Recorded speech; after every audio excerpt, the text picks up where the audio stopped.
Hello and welcome. This is Grant Hughes of Grant Hughes Investigates on YouTube. This channel evaluates all aspects of true crime. As you are aware, videos and live streams in this genre often discuss elements of crime that may be disturbing to some viewers. If necessary, take the precautions needed to avoid these feelings. Factual information related to cases is the key to fostering rational true crime discussions. Fortunately, you will find that here. Please hit the like button only once, share the video, and subscribe if you like my content. Thank you very much for watching. Stupid is being nice. Huh? You're an absolute moron. It's a house. Did you hear what I said? 5 brain cells, 4 aren't working. Have you lost the last 3 brain cells, or do you just have cabbage for brains? Did you hear what I said?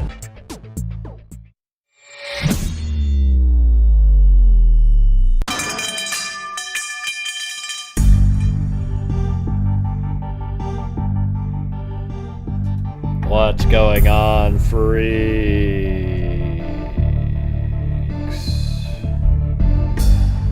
What the hell's going on out there?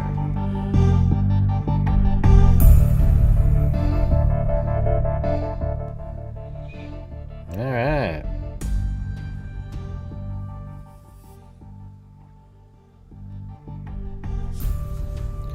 Well, I just wanted to, maybe we could talk about what you guys thought of the, your overall thoughts after we went over all those images. I think for me it sort of changed, I think it didn't really change because we already knew, but I guess we finally saw how brutal it was in there. It's crazy. Yeah, good win for the Blazers.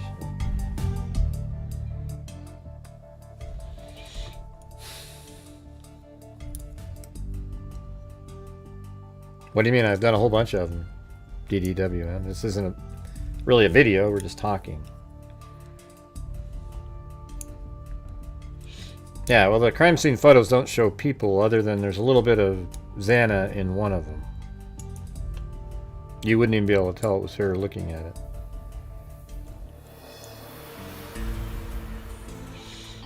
I always wonder why people follow true crime if it bothers them so much, you know? Like, it makes me wonder, like, what if you're, see, for me, I just try to disassociate because it's, we're just trying to go over factually look at stuff, you know? But if, like, I was at a point where when I was watching it, I was just so, devastated on a daily basis, I probably wouldn't ever cover it, you know? I wouldn't even follow it or anything. It's probably not good for you. Hey, Kathleen. What's going on? Yeah, I mean, I guess what we're seeing is now we got to see how bad, where it matches the description that you hear law enforcement say. And other people, how bad it was in there. Why would a case break you? That's wild. Yeah, like if it was your family member, I'd understand it, but it's pretty strange to have just a random, like a true crime case break you, My only problem with it is just how many idiots cover the case, and then how many idiots actually follow the people who are idiots covering the case. I think that's the part that's most disturbing. Cases happen all the time. Shitty things happen all the time. But what's becoming more and more disturbing just in general are the idiots who follow the people who have no clue what they're doing. It's just unbelievable. It's like become almost like a game. Hey, who's the shittiest YouTuber who doesn't know what the hell they're talking about that we can follow and pretend that they know what they're talking about? It's crazy. Wow, that's sad, Kathleen. That's sad. I guess you used the word was, so that's good.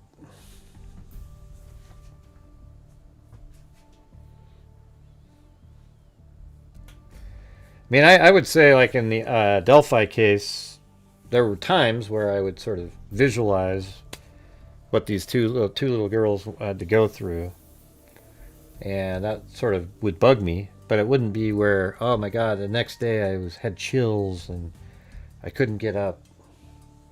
It's never like that. But hey guys, we're doing another show. The previous show, we only made it to 1/6 of the nightly goal. So if you guys could help support the channel during this one, that would be great. Just trying to keep making things happen. Yesterday in the show was pretty slow, and the day before was good. But it just seems like if it's not hot, like, oh, brand new, like right now, the support just drops off the face of the earth. Don't know why.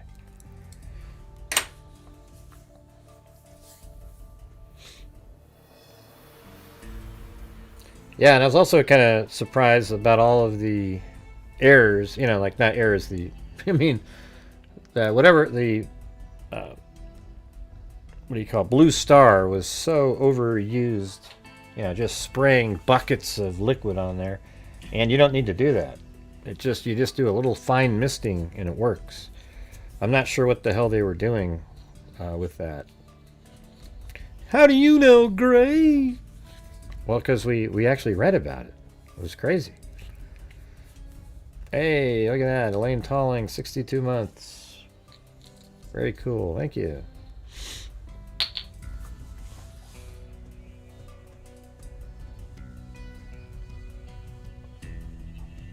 I don't know what they were doing. I mean, you can see what the nutjob pro burgers, they're going to pretend that it means something. That whole, every time there's this massive amount of Blue Star, it's obviously a horrific crime location. Hey, Chris O'Connell again.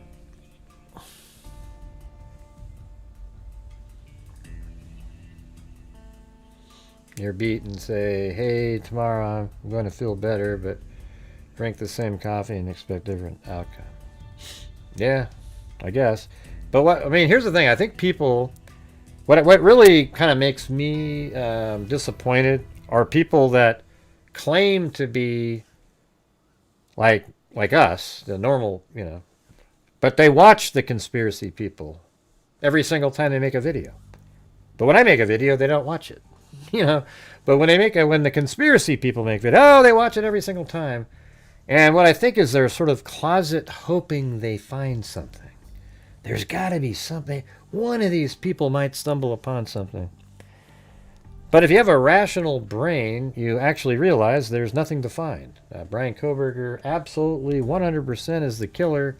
There is zero doubt by any rational human beings on the planet that Brian Kohberger is the killer. There isn't one factoid, any piece of information of any kind that even remotely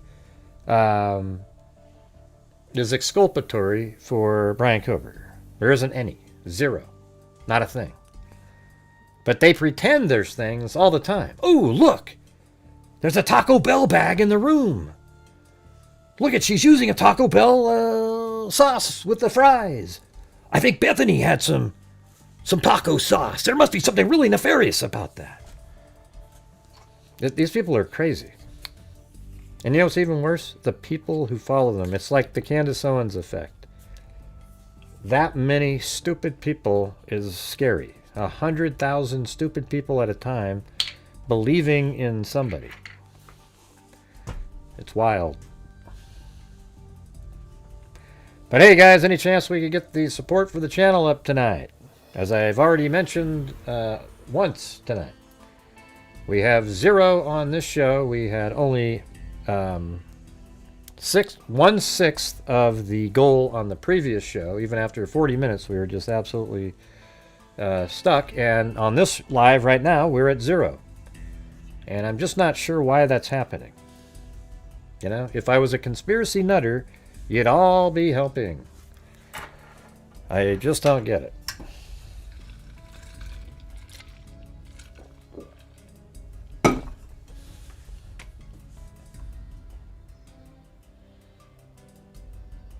Huh?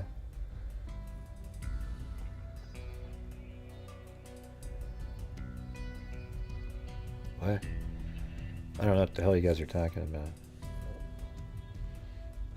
Yeah, we did. We covered Gabby Petito, and we did it better than anybody else that was out there. I actually narrowed down where she was going to be found before it was narrowed down. Found out the locations on the map, exactly where she was, etc. Figured out everything. But it's the people who said, "Ooh, I'm not sure I can't verify whether or not Koberger was inside the, or not Koberger. What the hell's his name? Gabby Petito and shit, whatever the hell his name was. He was inside of a flower bed, you know, reaching a hand out." Yeah, Brian. That's right, Brian. His name was Brian. I knew there was something like that. Yeah, Brian Laundrie. I knew there was like, it sounded right when I was saying Brian, but then I was like, nah. Obviously, Koberger isn't him, but.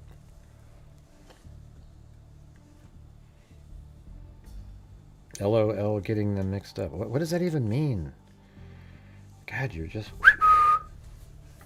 You know, you've already admitted you're nuts because you actually believe in the conspiracies. Yeah, reaching up for a Snickers bar.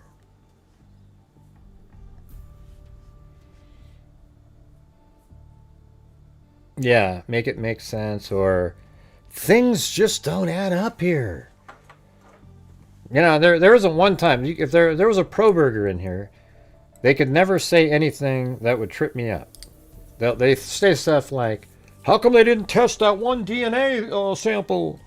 Whose DNA was that? There you go, Gray. That's the real killer. I mean, it doesn't matter that Koberger's DNA is on the knife sheath, or his a white Elantra matching his, missing a front plate and no fog light, is driving around, even has the plastic insert on it, right around in the neighborhood. Yeah, it completely adds up. It's like one of the most simple cases ever. I mean, it's crazy. It all just, it makes sense. It's, okay, so they go, well, what about the car in Pullman, Gray? That one had fog lights. Well, then that wasn't his car.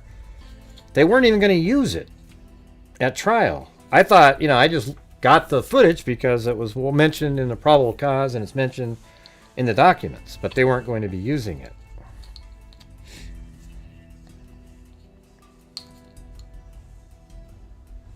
Mm-hmm.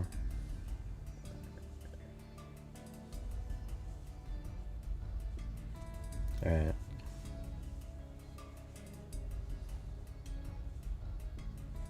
Can we just get past 0 on the show? It's just mentally draining, you guys. I did a whole show earlier, draining as hell. Now we're on another draining show. I'm not sure. This is why I don't like doing shows anymore. It's just so frustrating. You know, I don't know how to make things work. Yeah, we've already said that, Lisa, 5 times already. It takes somebody to have to try to help. And it's always, okay, there you go. See, now it's Chris O'Connell again. I really appreciate it, Chris O'Connell, but I'm just, I'm hoping other people also will take the time to support the channel, knowing that we do good work over here compared to the other people who every single day have another conspiracy theory on a case that there is no conspiracy on any way, shape, or form. There's no conspiracy with the teachers, the campus, any other person. Brian Koberger is a killer. He killed the Ethan Chapin's endocrinodal, Madison Mogan, and Kaylee Gonzalez. Thank you, Chris O'Connell. Yet again, you're so kind. But I'm trying to figure out, like, why is tonight different for everybody else? It's wild.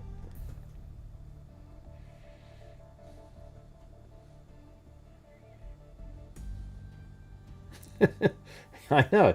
Well, it's so depressing. It's demoralizing. Everybody knows on my channel, I try to bring in as much revenue as possible, and then we donate thousands of dollars. We've already given out 1,000 this month already. And the only way that happens is if people are helping support the channel. And here we are again, having to ask 47 times, and it just gets really old, Hey, thank you very much. Cheris Rodriguez. Is that what it is? Cheris? How do you say that? Cheris Rodriguez. Hey, thank you, Bungus. What does that mean? Bungus.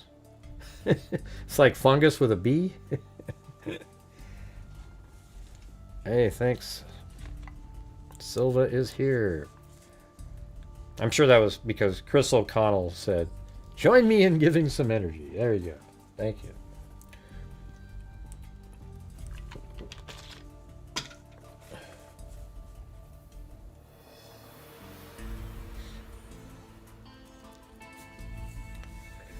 Anyways, thank you. It's funny sounding word. Yeah. Bungus. I've never heard that one before. But where did you come up with it? That's what I want to know.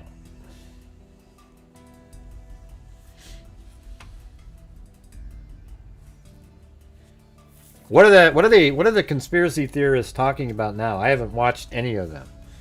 Are they just going nuts with these pictures? Looking at every little thing? I bet you they spent hours looking at Dylan Mortenson's bedroom pictures. Looking for anything that they can twist into something. That's just so disgusting, these people.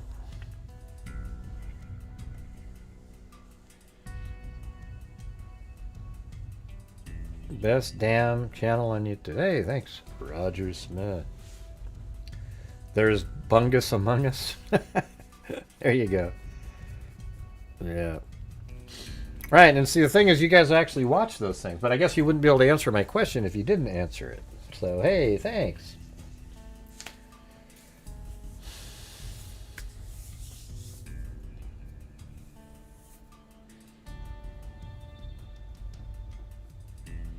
They're toxic energy into repeating themselves ad nauseum.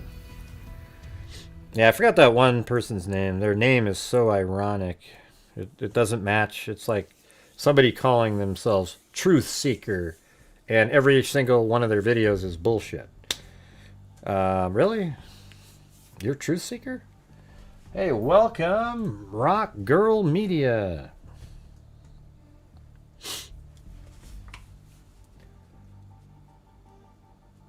Ding, ding, ding, ding, ding, ding. Ice Ice Baby, yep.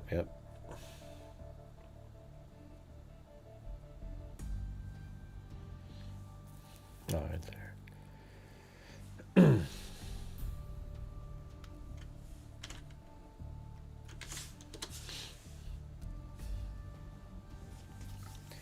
My membership was gone. Oh, weird. Oh, welcome again. Yeah, you gotta... Has that been your name the whole time? Rock Media? Or because we got the @ symbols up there. Thank you, Monique Edmonds. Snow's getting super bad where I'm at. Yeah, it's really cold here right now. Hey, what do you got on there as a tattoo over there? Snow's getting super bad where I'm at. Hope everyone stays safe with this huge storm coming. Yeah, I heard there's like a massive storm coming in across a lot of the country in the next few days. Well, maybe that's what we'll get over here, because they're saying it might snow over here.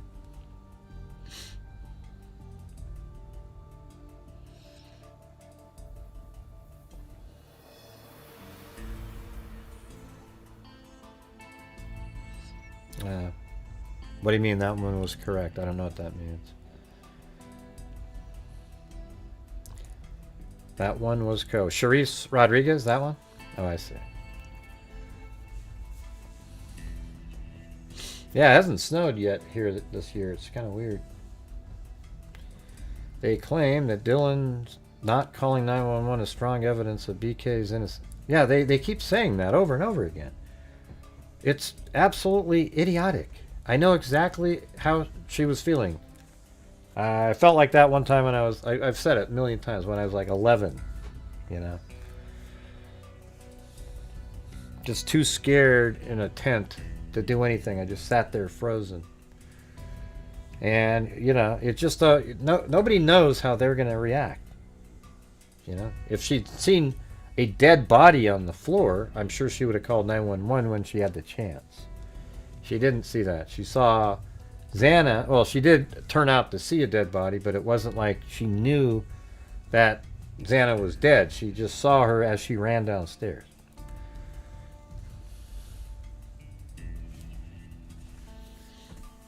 Talking about how one of the 4 victims was a criminal informant. No, they never said that. Yeah, they never said that ever on a body camera.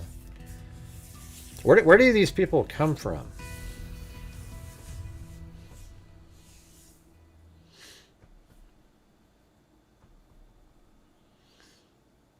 Mm-hmm.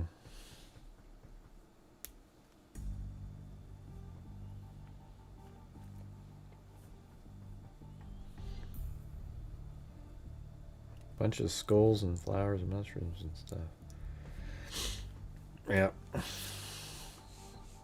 Yeah, that doesn't say that in any of them.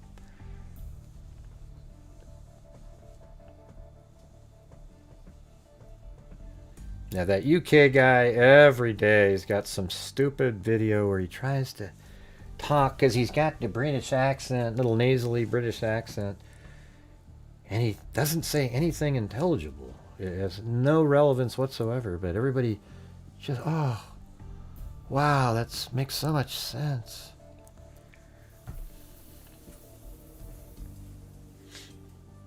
Yeah, Brian Kohberger admitted to killing all 4 victims, and he did admit to it because the judge said, did you do these things? And he said, yes, I did. And he pled guilty, and he gave away his right to ever appeal because he wanted to save his own life. There isn't any innocent person that would ever give away the right to appeal. You know, because you might do the Alford plea where you give away, you say, well, I admit you guys have enough information to convict me, but I didn't do it. So you take a lesser deal. He didn't take a lesser. The only thing he got lesser from is the death penalty. He got life without parole and no chance to ever appeal it. And that's, nobody's going to do that if they're innocent, okay? Gray, you've heard of people confessing innocently. Right. They're not giving away their right to appeal. Years ago when your power was out and you had a fire going. Oh, that was like 2 years ago, yeah. Yeah, I was in my living room, and then the power company drove down the street right at the end of the show. I was down to my last log on the fireplace. It was crazy. We burnt every piece of wood that was outside. But hey guys, if you're out there, if you could please help support the channel. We're still only at 40% of a nightly goal, so if you have the ability to, maybe if somebody wants to do a challenge of some sort, that might help out. But we're woefully short still.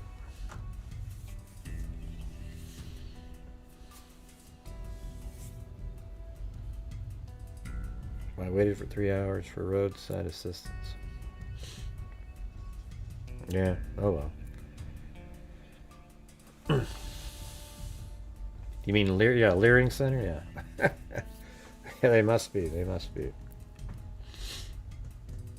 Yeah, that guy today, you know, that's pretty spooky.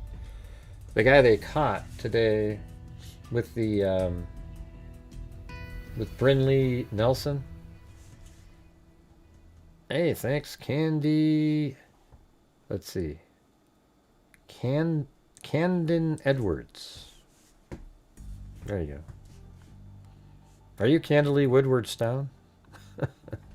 I don't know, man. I don't see. We used to have all these names that I recognize.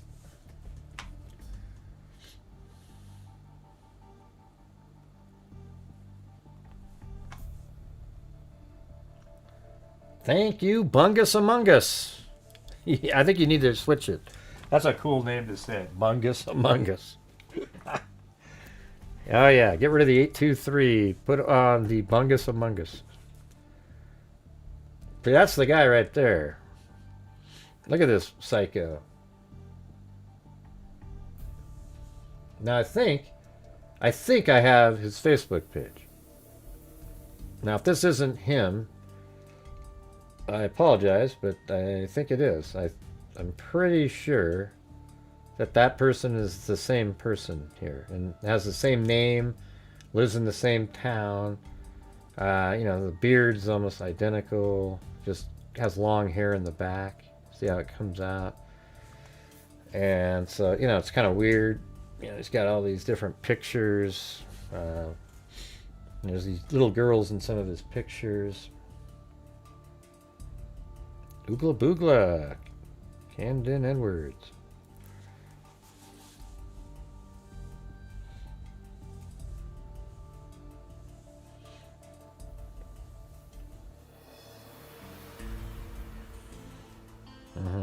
Yeah, like I think that was him. And I did find where he was living, but what sucks is I don't have availability. For some reason, I can't log into the site that I was using to look into stuff. I bet you anything he's got a Telegram account and, you know, various. I mean, how is he communicating with a 7-year-old on social media? How did that happen? That's crazy. Thank you, Julian Kane. So what's up about the Idaho 4 tonight? We're just talking about the, you know, just overall what we were thinking about the images and things like that. I mean, it was pretty crazy, the amount of just like spots of blood all over the place. You know? Like even up in like in Madison's room where Kaylee was in the same bed. I mean, just on the wall, way up above, you know, off to the right, different walls. I mean, it's pretty crazy. That means it's just absolutely, you know, he's swinging long and hard, like way out and then back in, and you know, blood's just flying off the knife all over the place. He probably did have quite a few droplets of blood on his clothing, but I don't think, you know, people assume he looked like Carrie, you know, Sissy Spacek in the movie Carrie, who was just covered like a bucket of blood. He wouldn't look like that, you know, especially if he avoided any arterial, like directional spray or anything like that. Wouldn't hit him.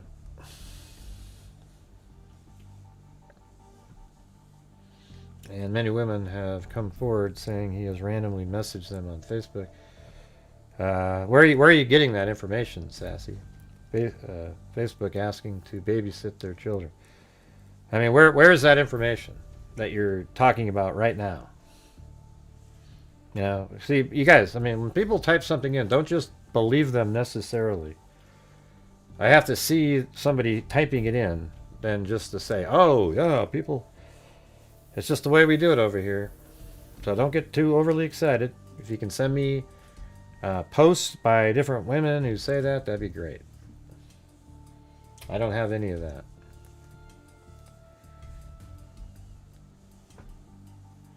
that. What movie? Oh, Sissy, yeah. You know, I thought she was really good in Coal Miner's Daughter. I mean, that was good.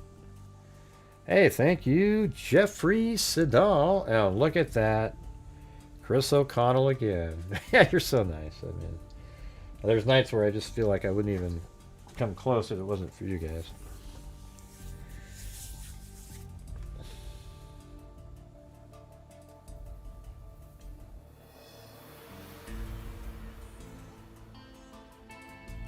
You always get these idiots that email me stuff. Gray, you missed some very important evidence in the recent photo dump.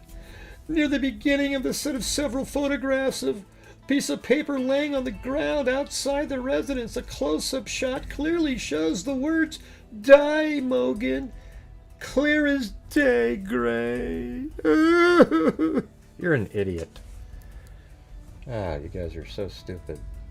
And everybody, like, every time I make a video, they send me a long diatribe explaining to me stuff that they see, and it's the same stuff that I said that I saw. I mean, listen to this one for a second. I won't say the name, but where was that?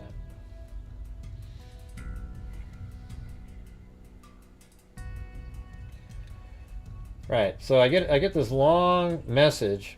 It says, I mean, it was nice, too, but it says, "Hello, Gray, I was watching your video of the new release photos from ISP and wanted to point out a few details. The shoe print in front of Dylan's door could have been her own.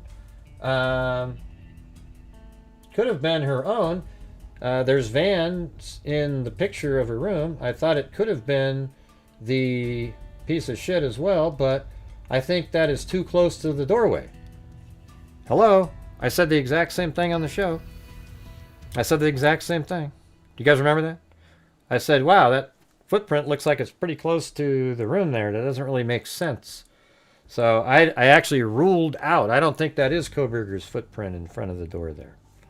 All right? Do you remember me saying that? It's almost like, I don't know what the deal is with this.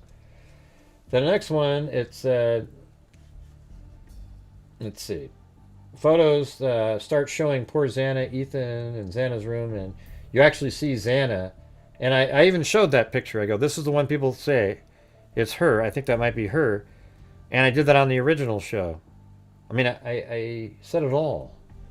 And then they sent me all these pictures of the same things that we went over. I mean, you don't need to waste your time. Like, if you just watch my show, we usually work through things during the entire show. So by the time it's over, we believe certain things and kind of try to prove it. Like yesterday, it was weird. We were working through, like, what is this material? What are the chemicals that they were using to look for blood? And, at first it seemed like it could be, two different types. Blue Star and, what the hell was the other one? It was, you don't need to type it in. You don't need to type it in. I know you guys get restless. You don't need to type it in. You don't need to type it in.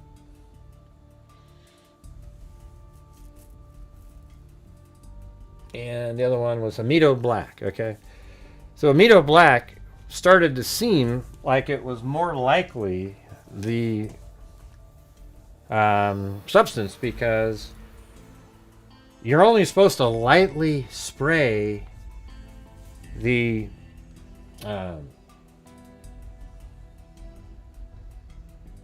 blue. I was looking at something up here. The Blue Star, right? You're supposed to go like misting it. Like when you're tanning outside and you just kind of get a little water, like that. That's what you're supposed to do. You don't sit there and get a fire hose filled with Blue Star and just... I mean, that's what they were doing in there. It's crazy. So you wouldn't expect it to look like that. But we worked through it all. Turns out the liquid with Blue Star, as opposed to luminol, is actually blue itself. Okay? And so that explained why there's this blue liquid running down the sides. And then it's even weirder when there's just these little, almost like blood spatter looking Blue Star droplets all over the place, because that means they sprayed it over there and it like just shot on the wall, because that is not blood, it's Blue Star liquid.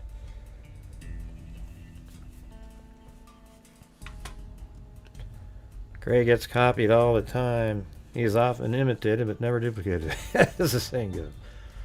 Well, thank you, Chris O'Connell.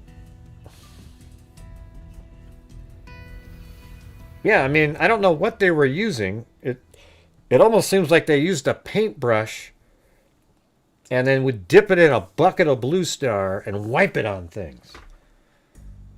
I mean, it was ludicrous. You just have to go just a little light dusting of it on there. Not dusting, but with just a mist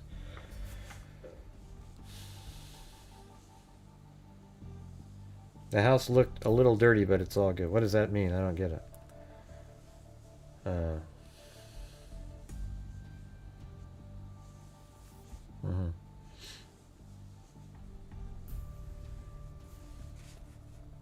Man, I'd love to be able to look this guy's stuff. He's got a phone number and 2 email accounts, and I bet you anything they show stuff.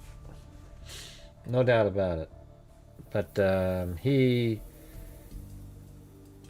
lived right. Well, apparently this is an old address.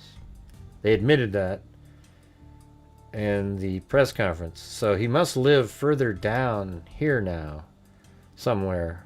I wouldn't even be surprised if he lives in this town here. But it could be that he was actually going to another state. But if he was doing that, then now the feds get involved. So he's kind of lucky if he's actually heading a little bit more south. The FBI did get involved.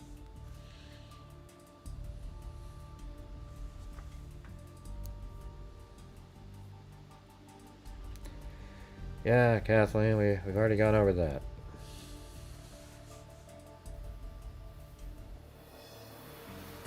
Now, there's no... What? Soft-hearted... Come on, don't try... You're trying to overanalyze, Kathleen. Just slow down a little bit. I see why you're compelled by the conspiracy theorists. Who are you arguing with, Kathleen? Nobody's talking to you. Well, he's in jail. He's in jail prison. What? Did somebody say no he wasn't? Right above you? I'm confused, man. Who are you talking to? I think she's talking to me like you do, Gray. Yeah, I wouldn't doubt it. She's talking to Mary Lou.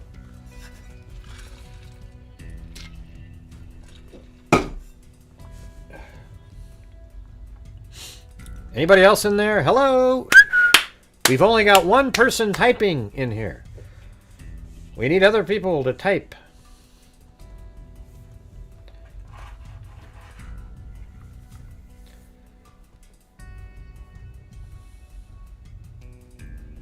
What's happening is none of you are typing in.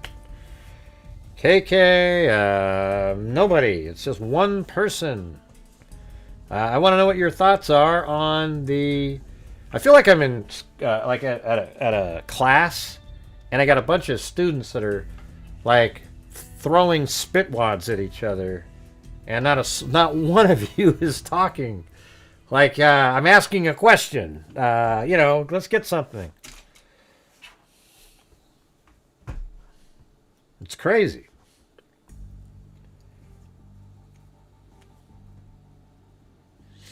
Yeah, well, you're not going to be able to figure out what she's saying.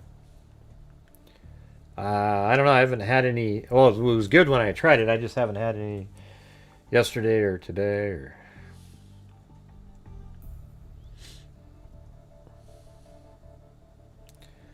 The house looked a little dirty, but it's all good. Like they were cleaning. The corners were mixed with Pool's soft-hearted spray and dirt. Well... He's in prison. Nobody. LOL. Yeah, I don't know what you're saying, Kathleen. Nobody could understand it, to be honest.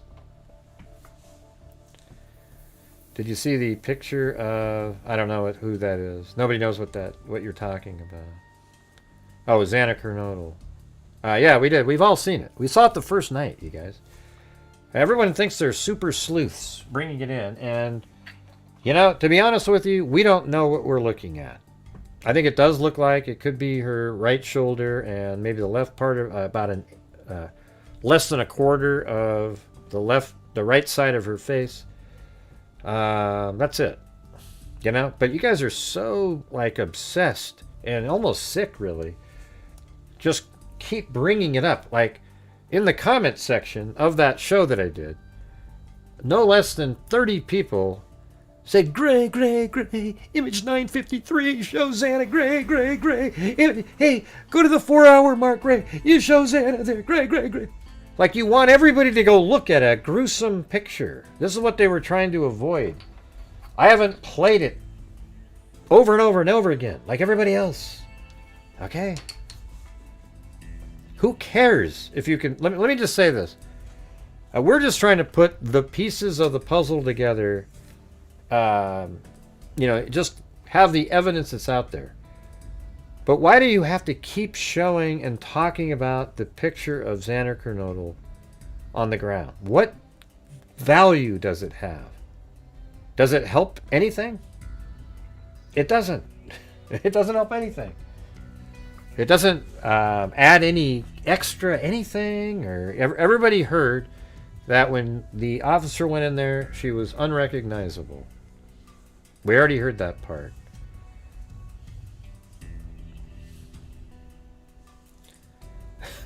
Hey, cool, DDWM. I'm glad that we're your people. I mean, this is where you want to go. I can tell you that.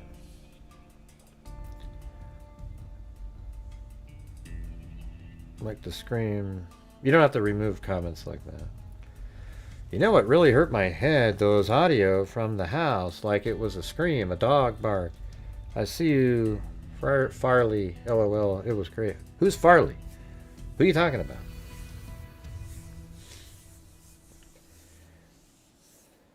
All right, so can the rest of you, people other than Chris O'Connell, can you please help support the channel? We're 20 memberships short of reaching the... Is that right? Yeah. Nah. Well, yeah, if we combine the other show, we're 20 memberships short of just reaching the minimum goal combining both the shows. So let's see if we can do it. Of course, if she wants to, I'm not gonna. I'm just saying, if we could try to get some other people to help. You guys know what we do, so.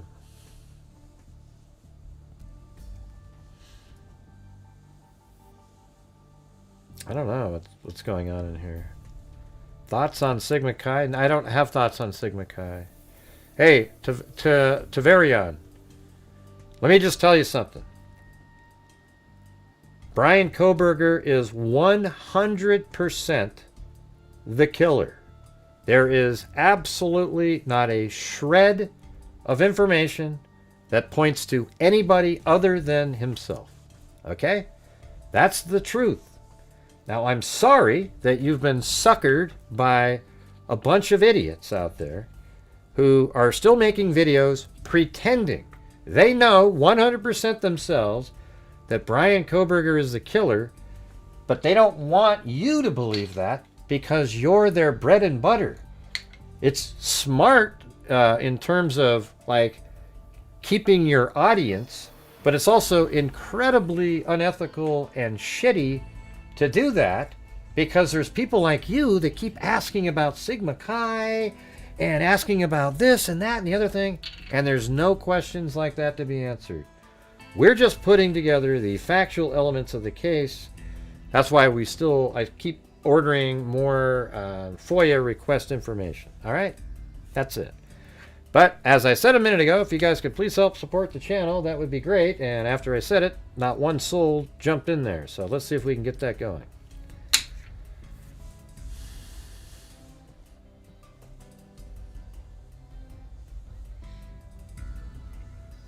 Well, he's never going to get released. He doesn't have a release date. There isn't one for him.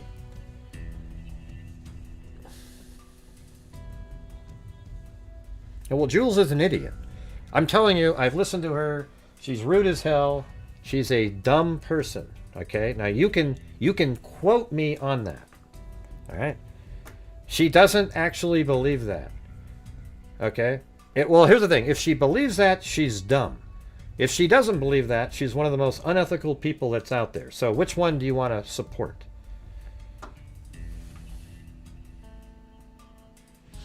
Does this guy ever stop it? Hey, I'll tell you what we do. On my channel, I try to get people to support my channel. Because we got to keep moving forward, and I need the support. It's unfortunate that I have to keep asking over and over and over again, because people seem to just go, yeah. That's not it, man. We need to get the support going.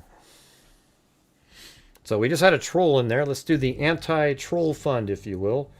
So I want to everybody support the channel to knock the troll out who just dissed the channel for trying to get the support going. Okay, well, that is what she is. I've gone on and I've made videos and I prove different things, and she goes, "Oh, that gray guy," and she cuts me down and shit like that. And I can tell you this: the videos that I made on the case, the factual videos, are the best videos that there are on YouTube regarding the case. That's why Court TV has me on, etc., because I'm different than the other people who put out bullshit. Okay? And that is the truth. You don't have to believe it. People just don't like... here's the thing. I'll make like a 45-minute video that literally breaks down the whole damn thing, and the average watch time is 10 minutes because there's so many people out there that just can't wake their I just want to cuss, man. Their brain up for 40 minutes and watch the truth. Hey, well, there you go. There's Chris O'Connell again. Thank you. Very kind, very kind. Now, I guess we're just 10 memberships away from reaching the minimum goal. And thank you so much.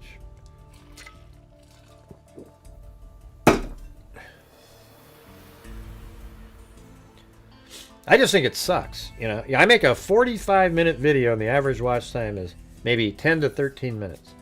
And it literally lays down every single thing irrefutably, and you just can't get people to watch it.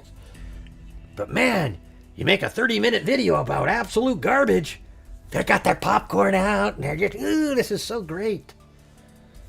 Sick. Oh, hey, thanks, trolls. Chris O'Connell. Battled the troll there. Okay.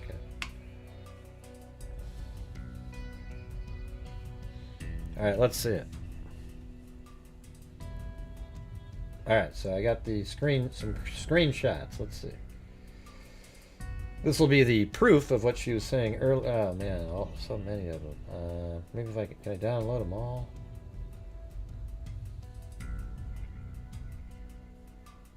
What?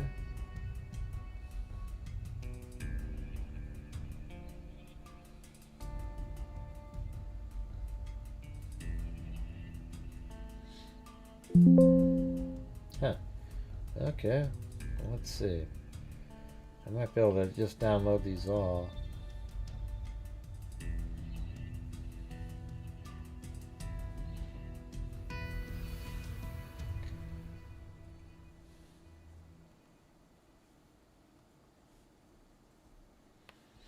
How come not one of anybody else supported the channel during that time? Come on, you guys. Don't leave Chris O'Connell, just being the only person. It's like a Snickers bar, for God's sakes. You can do it. All right, let's see.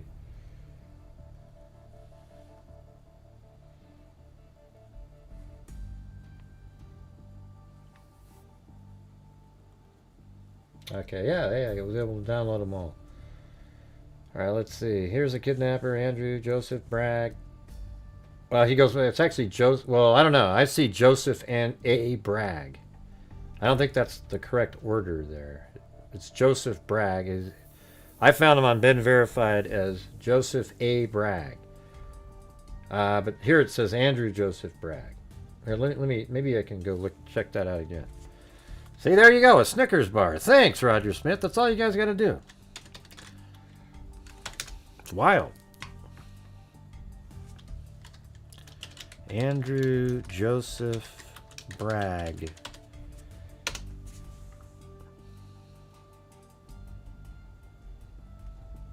What?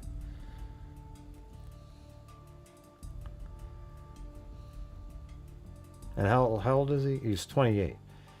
Yeah. Yeah, see, that doesn't exist out there. So that's not correct. Who kidnapped Brindley from Zimmerman Minnesota, and was caught in Albert Lee and arrested. If you know him or his people, I'd like to speak to you. If you kidnap a Minnesota child, we will find you. Andrew Joseph Bragg. And then, hello, I saw your post looking for child care. Oh, this is him. Hello, I saw your post looking for child care. If a male is something you're comfortable with, oh wow. I have tons and tons of experience, 10 plus years, and he's 28, including some with Wayzata School District. Yeah, he's on Twitter. So I actually went to his Twitter account, and he was talking about that. Like, he really wanted to get off of school one time. He just kept texting or messaging about it. Including some with Wayzata School District. Getting kids out and about, exploring the world is one of my favorite things. Frequent flyer at the Minnesota Zoo, parks, playgrounds, etc. But being inside is also great. Wow. Yeah, so that is the account that I found right there. Pretty sure he messaged me about a year ago, either from this group or another. And hey, thank you very much, Charisse Rodriguez. Very kind, very kind. I got such a weird vibes because he had his previous family message me, and when I hadn't responded to him, the other family was blowing up my phone. I thought it was so weird. Huh. Wish I could read that. Can you get me a better copy of that thing? It's too... I don't know what that says. Oh, here it is, right here. I would like to... I was wondering if you put it in there. I would like to recommend an amazing child care provider. This is him, I would imagine, writing. It's a male child care provider with years and years, at least 10 years of great experience. He loves to take the kids out to, like, Minnesota. Now, he's writing the same thing. That's wild. That's crazy. He's just now pretending it's a reference from somebody. I guarantee you that's actually him that is writing from another person's account. Now, see, these people are scary, man. Why are you telling us that you're just peeking in? You people like you guys are crazy. Hey, you guys, I'm just looking for a minute. Okay? Hey, I'm just looking. Well, hey, thank you for letting us know. Nobody was wondering, though. Thank you very much. I'm never watching again, Gray.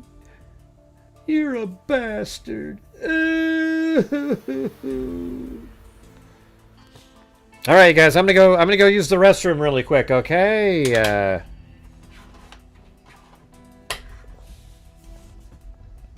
Let's see. An hour. Hey, it's okay, listen, Kathleen. I say it all the time. If you can't afford to help support the channel, don't do it. Okay? I just looking for people who can and want to keep the channel going. That's it.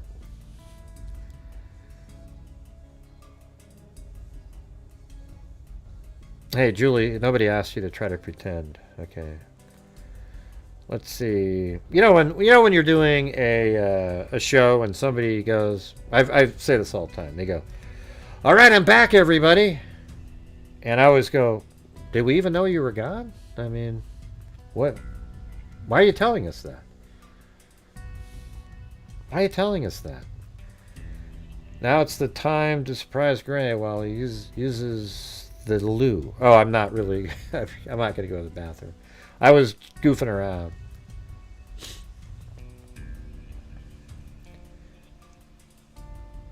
I'm not gonna. What am I getting for it, Jeffrey? Hey, you're back. Okay. Hey, DWM is back, you guys. I'm just goofing around. I really don't care. I just think it's funny when people do that. Right, but yeah. No, you just said that to the person that I was goofing around with. That's what you did, Julie. You do that a lot. Can you forward that last to your local? I'm not sure what you're talking about. I'm just going to read this. I would like to recommend an amazing child care provider. It's a male child care provider with years and years, at least 10 years of great experience. He loves to take the kids out like the Minnesota Zoo or pools, etc. Super cheap, too. Well, of course, he doesn't care. He just does it for the fun. Oh, God. Isn't that a red flag? He just does it for the fun. A 28-year-old man loving to hang out with little boys and little kids. That's sick. All right? We are moving, so unfortunately don't need him anymore. He's been caring for my girls their whole lives. He's become the uncle and is, well, I guarantee you he wrote this. And become their uncle and is welcome to visit them and take them whenever he wants. We have never had the slightest issue, and I highly recommend. I mean, a normal person wouldn't even write these types of things. They're writing in a way to try to get you to not think he's a predator. Do you notice that, the writing here? Hey, look at that. It's mountain cats here, everybody. Yes.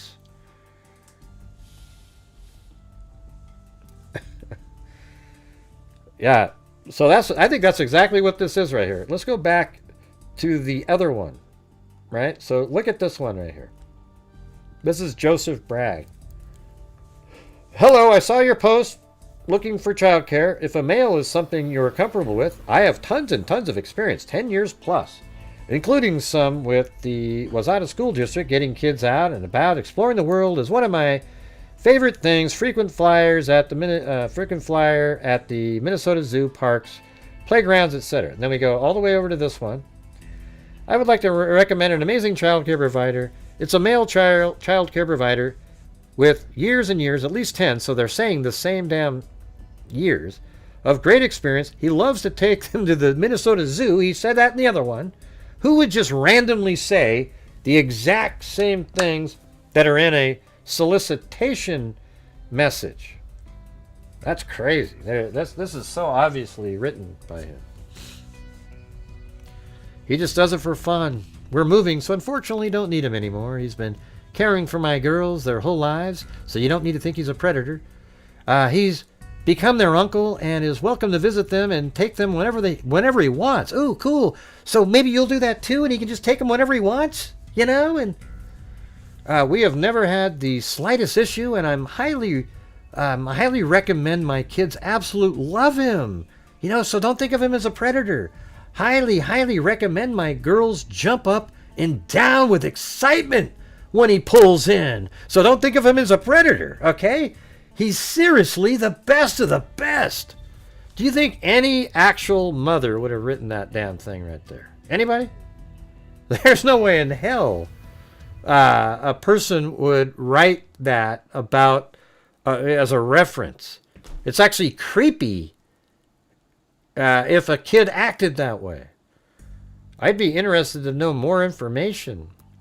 He's absolutely amazing. I used him for almost 8 years, and he's so since he was 22, and he's always be able to visit anytime he wants. All right. I knew that sounded oddly similar. God, this is crazy. I would like to recommend an amazing child. Oh, so this is to a different person, right? Wait, hold on. No, that's the same one. Susan Katine. That's the same one. That's the same screenshot there. He reached out to me when I was looking for a nanny for my 2 kids, 2 and 4. And I ignored him because something didn't feel right. Well, you were able to pick up on it. Even though I couldn't quite put my finger on it. So glad I listened to my mom intuition. So they must have the next... you didn't get the screenshot of that one. Can I read it? Right now, I'm all... The kids started school. I can't read it. Hi, what does your something... I don't know. Hey guys, we need 10 more gifted memberships out there by the freaks, and then we can actually reach the minimum goal. Been a really struggling day. Why? Who knows? I'm available all next week. Still available. God, he's like pushing for it. Yeah, I'm still available. Hey, I'm available all next week. Hey, and then a month later, hey, I'm still available. I'm sure you are. We just weren't interested. Can start tomorrow. Can also watch them in my home. Oh, God. As it's set up kind of like a daycare. If there's something you're more interested in. If you're wow, this is crazy. He's just looking for that one off parent, you know, like Jennifer Soto that just doesn't get it, you know.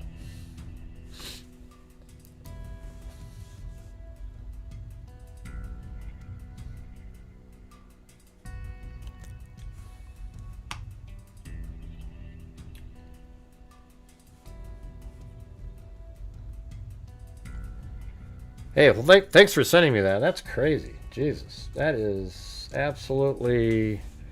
That's freaky. This guy is a predator, and when he wasn't getting... And actually, anybody that used him as a babysitter should absolutely...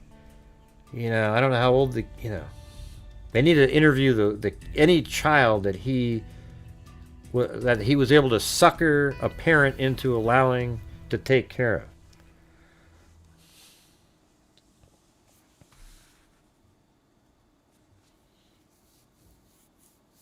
Man, that's creepy.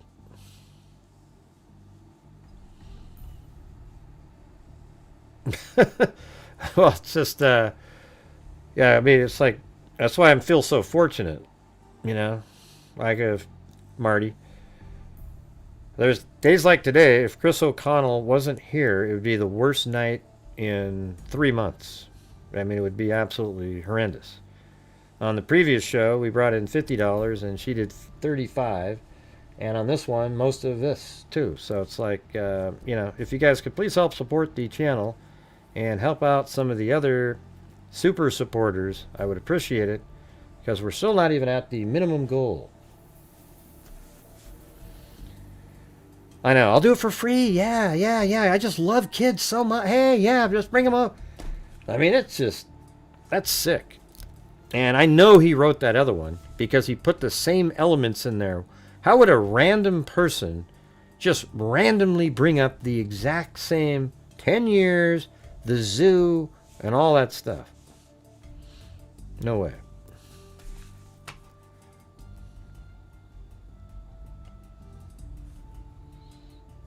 No way.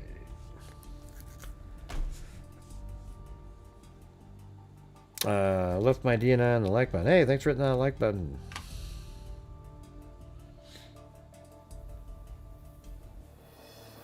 Man, I'm just so frustrated that this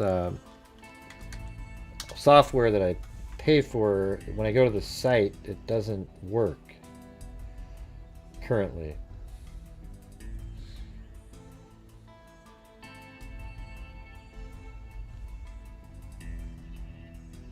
You hit the login, it's just black and nothing happens. I mean, the screen's completely, nothing happens on it.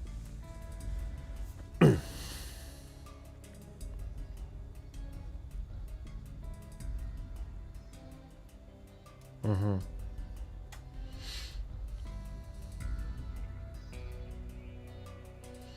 Yeah, I'm not sure how I'm supposed to word things on here to say, hey guys, I need your support.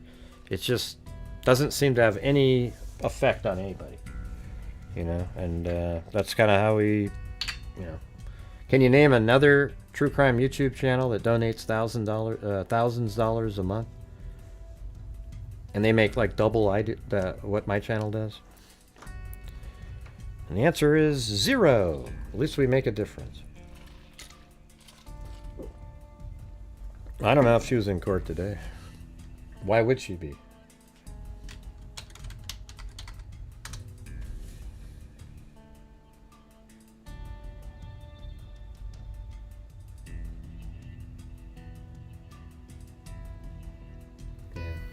I don't think Jennifer Soto had any knowledge or anything. I think she's a perfect victim. The parents and child are groomed by predators like Stephen Stearns and this guy. And Jennifer Soto's just one of those people, and was just so naive. And she did have thoughts like, God, I hope something's not going on or whatever, but she just thought she needs to trust people, especially somebody she's been with for so long. And she was a victim too. And the police, after investigating, believed the same thing. So unfortunately, you got a bunch of Yahoo YouTubers out there who think they know better than the investigators.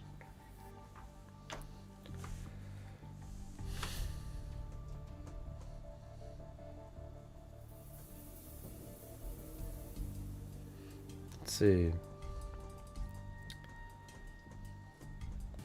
How can I put this?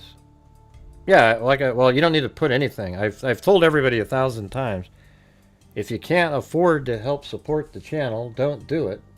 But, you also don't have to send in $20 or something. If everybody did $2, we would still make the goal. That's the crazy part about it. But it just doesn't happen. You get like 4 people that do that, and then we don't make it, Jen knew, although, if we had 15 people do 2, it would be good. Yeah, well, I'm not asking you, Barb Owen. You keep typing the same thing in over and over and over again. I just explained it to you. Let's see. I think in her heart, Jen knew. Nah, I don't think so. I think she knew she wouldn't have allowed it to happen. I know that you want it to be that way. It helps your version of the story. But yeah, no, that law enforcement said they do not believe Jennifer Soto was aware of what Stephen Stearns was doing.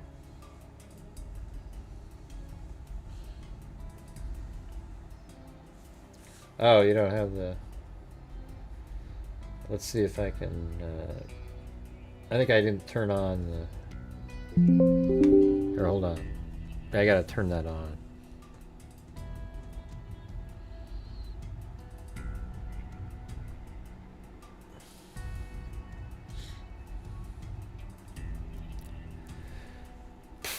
Yeah, my thing is just keeping the channel alive, Like, for example, if none of you guys supported the channel, the membership income is not enough to keep the channel survived, okay? That's just the truth of it.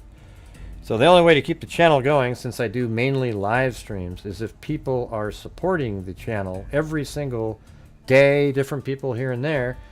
But we seem to be putting a lot of pressure on a few people who seem to be making it happen, where it used to be we'd always have random people doing this and that, and it worked out, But it's not the way it's been lately. I feel fortunate, We got, Marty, Chris O'Connell, Lisa Belson, and so, many other people too, but, they've been like carrying a bigger load than I'd like, If they can and want to, that's great too, but it'd be great if everybody else was helping at the same time. Then we could have, better months, etc., and do more. But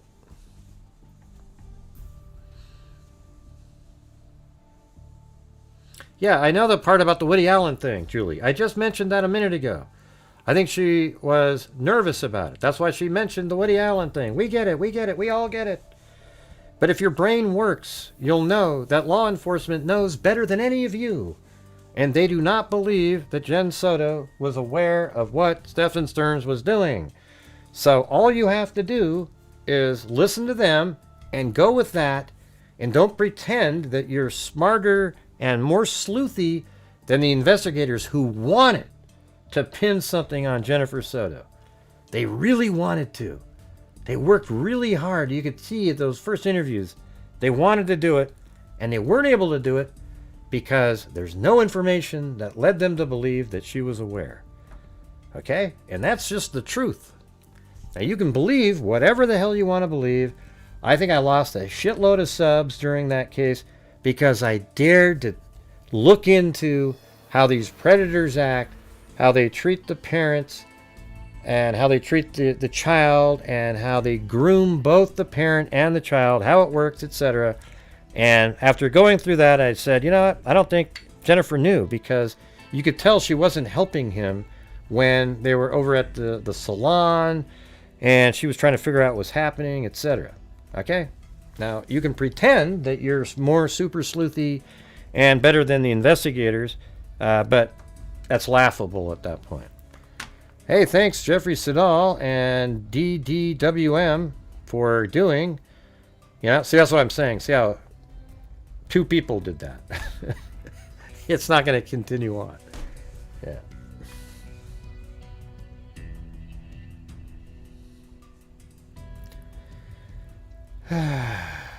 Yeah, I would agree that you're an idiot. But it's also one of those things like, I mean, is it maybe not though? Like, let's say you're with somebody for 7 years and you just trust them, and you just feel like you're a tight little family and it's not a big deal. But yeah, I mean, just generally, like, the knowledge of society, you would think it's stupid.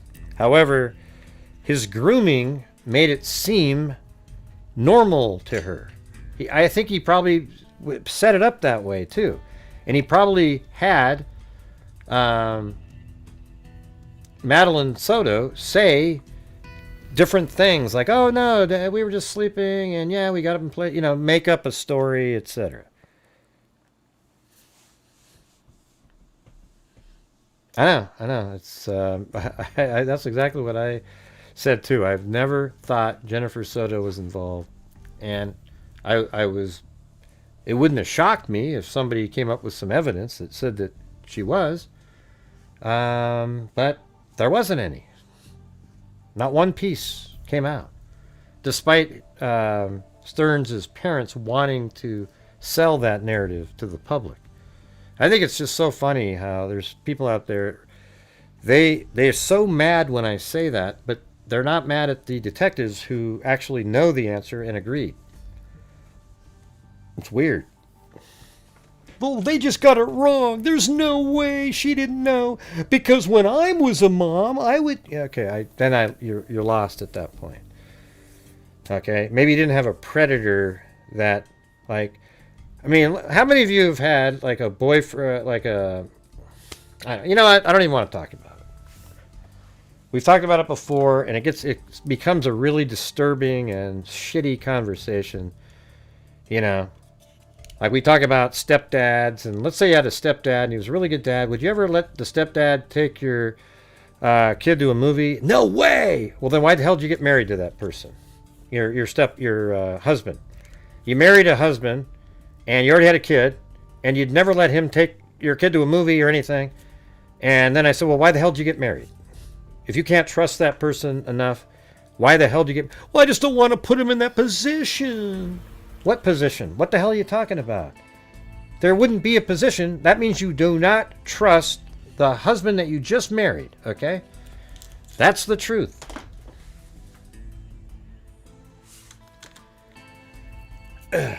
Anyways, we're still way short of the goal tonight, you guys. We are miles off.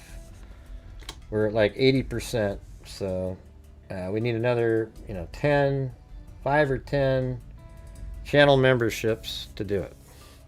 I would say this: if you really believe the way you guys believe, never get married and never date ever anybody at all until your child is 18 years or older, okay?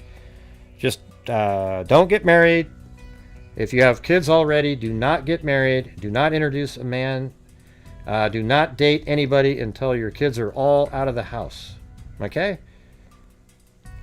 And that's the way you can fix the problem, because it seems like everybody always says, man, there's no way I would trust him. Well, then why in God's name did you get married? There's got to be some point where you feel like you should be able to trust somebody that you're with. And so if you can't, and you always have that feeling, then do not get married if you have kids already. Then you don't have to ever say that.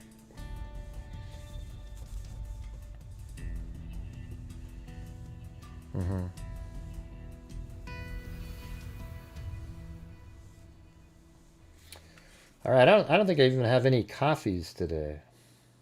Oh, I do. Wow, just as I said that, I got one. Let me guess. That must be from Marty's Bar and Grill. 2 coffee buckets came in there. Well, thank you. All right. Appreciate it. Thank you, Marty's Bar and Grill. Thank you, Timothy Cecil. All those people that think Jen knew are fools. Well, I don't, I don't call them, I have no idea how predators work. Yeah, I don't know if they're fools. I just think it's, I don't know, it's kind of naive, too, on their part. Because they think because they don't believe they could ever be tricked, therefore it's impossible that somebody else could be tricked. However, these predators go around and they look for women just like Jennifer Soto. Kind of needy, not the brightest bulb out there. They have a single kid. Then they start really slowly. They groom the mom first and the kid. So they sort of play off of each other and they keep digging, trying to get a little bit more. And if they do something a little over and they're called on it, they sort of backtrack and they move forward a little bit and they just keep pushing and pushing and pushing. And I tell you what, we've gone over this so many times, and it's just like people don't really want to listen because they just want to convict Jennifer Soto, and that's what their little group of buddies think. So they all got to keep saying the same thing instead of doing just the smallest amount of research on your own to see that these predators groom both the mother and the parents. Now it's way more common than we like, but it's not common in terms of the overall population, the predators. It's like, let's just pretend it's like 3% out there. So if you have 1 million people, you'd have 30,000 incidents out there, but then it'd also be 970,000 that didn't have that. Hey, thanks so much, Sassy. And no problem up there, Timothy Cecil. I know what you're saying. It gets frustrating, doesn't it?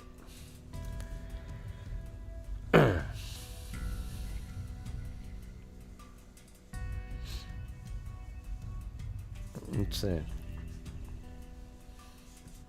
Why? Who divorced who? I don't think they were ever married, were they? They were just dating. They lived together for years. I don't know what you're talking about when you say, do you know why she divorced him?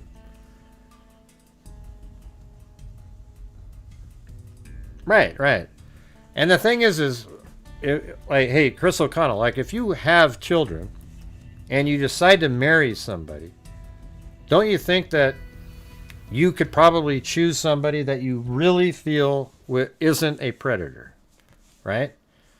I think most women think that they are able to discern whether or not a person they're about to marry, if they have kids, is not a predator. And yet, every once in a while, one of those people turn out to be one, even when your judgment was that they weren't one. It's not common, but that happens to people. I know, and it's like, that's the thing is when you say you'd make damn sure, what kinds of things would you do to make damn sure?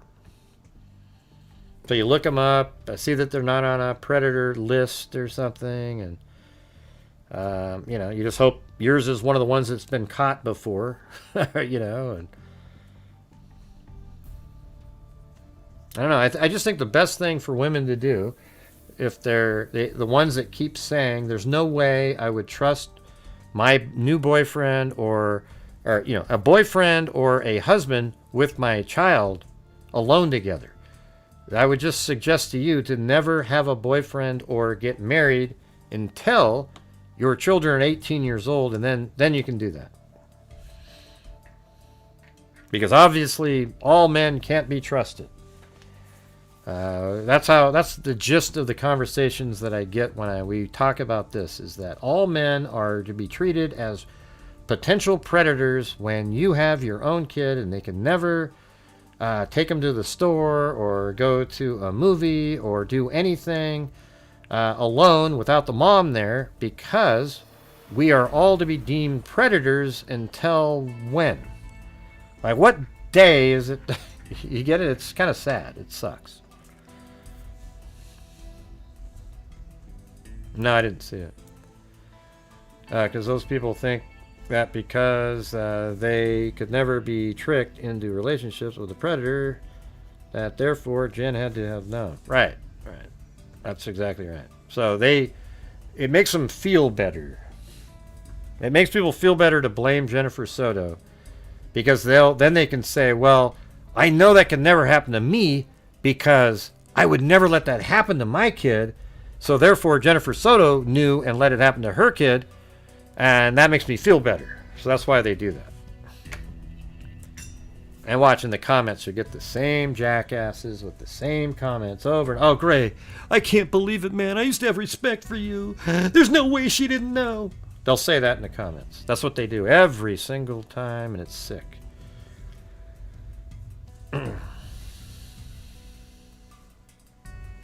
Yeah, Lori Davo.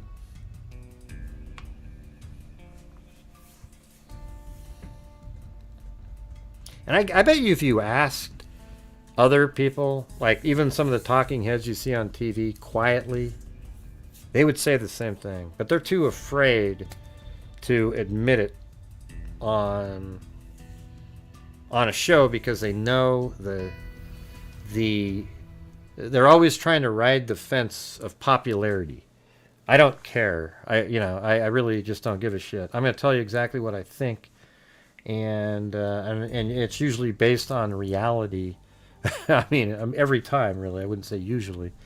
And so, if it turns out not to be true, it's just not true. Like I said before, it wouldn't shock me if somehow Jennifer Soto, if they can prove that Jennifer Soto knew, it wouldn't shock me at all. But however, there's been nothing they've shown that showed that she knew. She had concerns. Yep, she had concerns. Remember, the whole Woody Allen thing. We saw that. But she thought, well, I'm just being, he's been around for so many years. He's just part of the family. I'm just being paranoid. I could absolutely see him, and he probably made her feel paranoid. You get what I'm saying?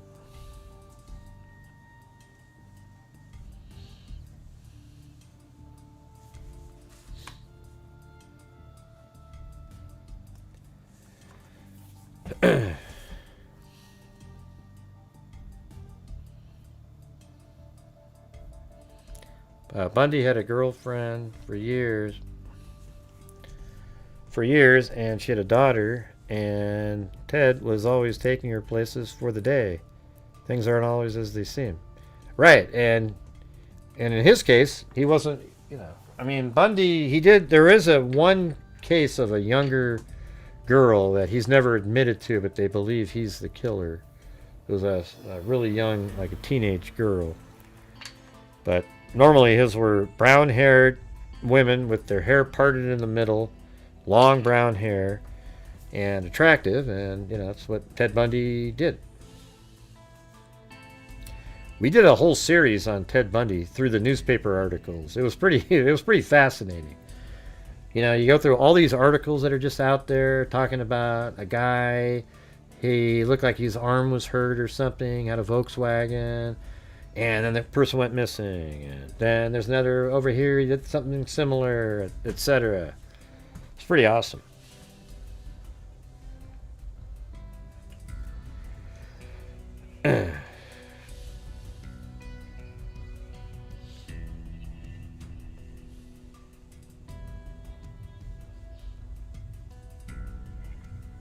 Yeah, I don't know.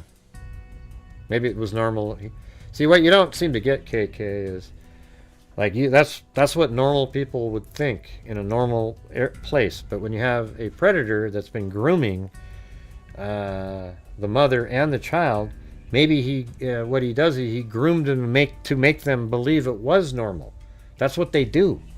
Okay, you seem absolutely oblivious to that because you don't think you would do that. So then, that's what you're doing. You're doing that same thing right now.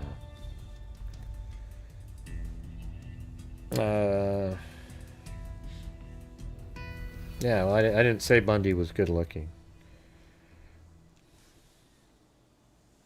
I married a sicko. And he really did harm to the youngest daughter. What is that? Sicko CM. I don't know what that means. And boy, he had me fooled. These predators are really great actors. Yeah, I mean, look at this clown in these messages right here. You know? I mean, I think those are the biggest red flag messages I've ever seen. Somebody should have turned that guy in when he was sending out those messages. Like, I do it for free. I mean, my God. You know? Give me a break. Yeah, that's exactly right. What Timothy Cecil said there. They seek out the vulnerable women. They treat them. We went over the whole thing. I actually downloaded a whole bunch of articles and we read through it. And when we read through those, it was really clear what was going on. And sure, it ends up, to defend what KK was saying, she ends up being a shitty mom. But it's not like she intentionally was trying to be a shitty mom. I think that Seven Stearns made it seem normal to her by grooming them. And it seemed normal, where it might not have seemed normal had Stephen Stearns never showed up in their lives, and she just was sort of this normal situation, and some guy comes in and goes, hey, heck, she can sleep in my bed. Now, see, he took years and years and years to develop that rapport where it seemed normal to them. That's how I would look at it. Xana's mother, when you saw her at sentencing, I thought she looked amazing. I don't know. What does that have to do with anything? Let's see. I thought you were going to ask something of substance, not what she looked like. Let's see. Diane said, I worked with some guys and she showed all the signs. Let's see. I worked with some guy and he showed all signs of being a predator, and I was very vocal to watch this guy, but no one believed me, and he babysat 2 boys and molested both of them. Right. Well, see, there you go. Somebody should have listened to what you were saying. But obviously, the people he babysitted for didn't notice the same thing.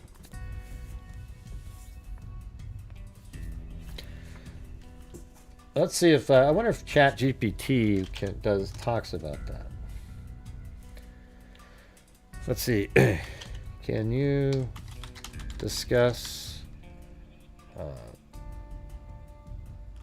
regarding true crime how I have to talk to it like it's a regular true crime. Discuss regarding true crime, as I am a true crime YouTuber. Predators. For example, I want to know how, in some cases, the child predator is able to manipulate both the mother and the child, which is his target. All right, let's just see what it throws in there. Absolutely. And this is a really important topic for a true crime channel, especially if you're trying to educate rather than sensationalize. I'll break this down in a way that's accurate, psychologically grounded, and YouTube-friendly. How child predators manipulate both the mother and the child. This isn't random or impulsive behavior. In most cases, it's deliberate, staged, and strategic. Predators who succeed long-term almost always groom the entire family system, not just the child. Think of it as dual grooming. Grooming the mother, or primary caregiver. The predator's first real obstacle isn't the child, it's the adult gatekeeper. See? Common I tactics. just said that. A. Becoming safe and useful. Offers help, babysitting, rides, money, fixing things. Positions himself as reliable and present. Creates dependency, emotional, logistical, or financial. This reduces scrutiny because he helps so much. Why would he hurt my child? B. Emotional grooming. Many predators target vulnerable mothers, You're not impressing people. single parents, emotionally isolated, financially stressed, history of abuse or low self-esteem. They validate her, understand her struggles, position themselves as the only one who really cares. This creates loyalty before suspicion ever arises. Reputation engineering. Predators often build a reputation as great with kids. Volunteer, coach, teach, mentor. Are publicly affectionate and attentive. This is critical because later, if a child discloses, the mother is psychologically primed to doubt the child, not the predator. T. Subtle boundary testing. Before abuse begins. Accidental touching. Sitting too close. Private time normalized. They're just close. Right, boom. Desensitizing the mother to warning signs. By the time something feels off, it already feels too late to confront. Yeah. 2. See, I mean, this is absolutely exactly the same as Stephen Stearns and Jennifer Soto. I mean, do you see that right there? Desensitize the mother to warning signs. By the time, and that's the Woody Allen. By the time something feels off, the Woody Allen, it's already too late to confront. 2. Grooming the child, the target. Once access is secure, the predator focuses on control, secrecy, and confusion. A. Specialness and favoritism. Extra attention, gifts, privileges. You're more mature than other kids. This creates emotional attachment, a fear of losing the relationship, a sense of responsibility to protect the predator. B. Gradual sexualization. Abuse rarely starts overtly. Instead, innocent touch, tickling, accidental exposure, sexual talk framed as jokes or education, escalation. Each step feels only slightly worse than the last. Secrecy through manipulation. Rather than threats at first, predators often say, "This is our secret. Your mom wouldn't understand. You'd get me in trouble. This would break your family apart." See, this The is child exactly becomes emotionally what he was trapped, doing. not just scared. Loyalty conflict. This is huge. The child is made to feel responsible for the mother's happiness, responsible for the predator's safety, guilty for even thinking about telling. Disclosure feels like betrayal, not rescue. 3. Why mothers sometimes don't see it or don't act. This is one of the hardest truths for audiences to accept. Here we go. Hey, KK, I know you're still watching out there. Here, listen. Here we go. Psychological barriers include cognitive dissonance, I trusted him versus my child is harmed. Fear of being blamed. Fear of losing stability, housing, income, support. Manipulation by the predator, she's lying, confused, acting out. Gradual normalization of red flags. Okay. In some cases, the mother has been groomed so deeply that protecting the predator feels safer than facing the truth. That doesn't excuse inaction, but it explains it. 4. Key pattern you can emphasize on your... See, that matches what you were saying. It doesn't excuse inaction, but it explains it. But see, if it explains it, then it does excuse it, right? Because it means that they weren't really aware of what was happening. That doesn't excuse inaction, but it explains it. All right, let's see. You gotta do the rest of these. 4. Key pattern you can emphasize on your channel. Here's a strong framing line for your audience. Predators don't just groom children, they groom trust, systems, and entire families. Or, by the time abuse is discovered, the predator has often already neutralized the adults. 5. Red flags that are often missed: high educational value, excessive interest in one specific child, creating situations for isolation, undermining the parent subtly, framing the child as troubled or dramatic, acting like the real emotional support figure. 6. Why this topic matters in true crime coverage. This kind of discussion counters the monster in the bushes myth, explains why abuse can last years, reduces victim blaming, helps viewers recognize patterns in real life. And frankly, it's the kind of content that adds value, not just views. If you want, I can help you. How about,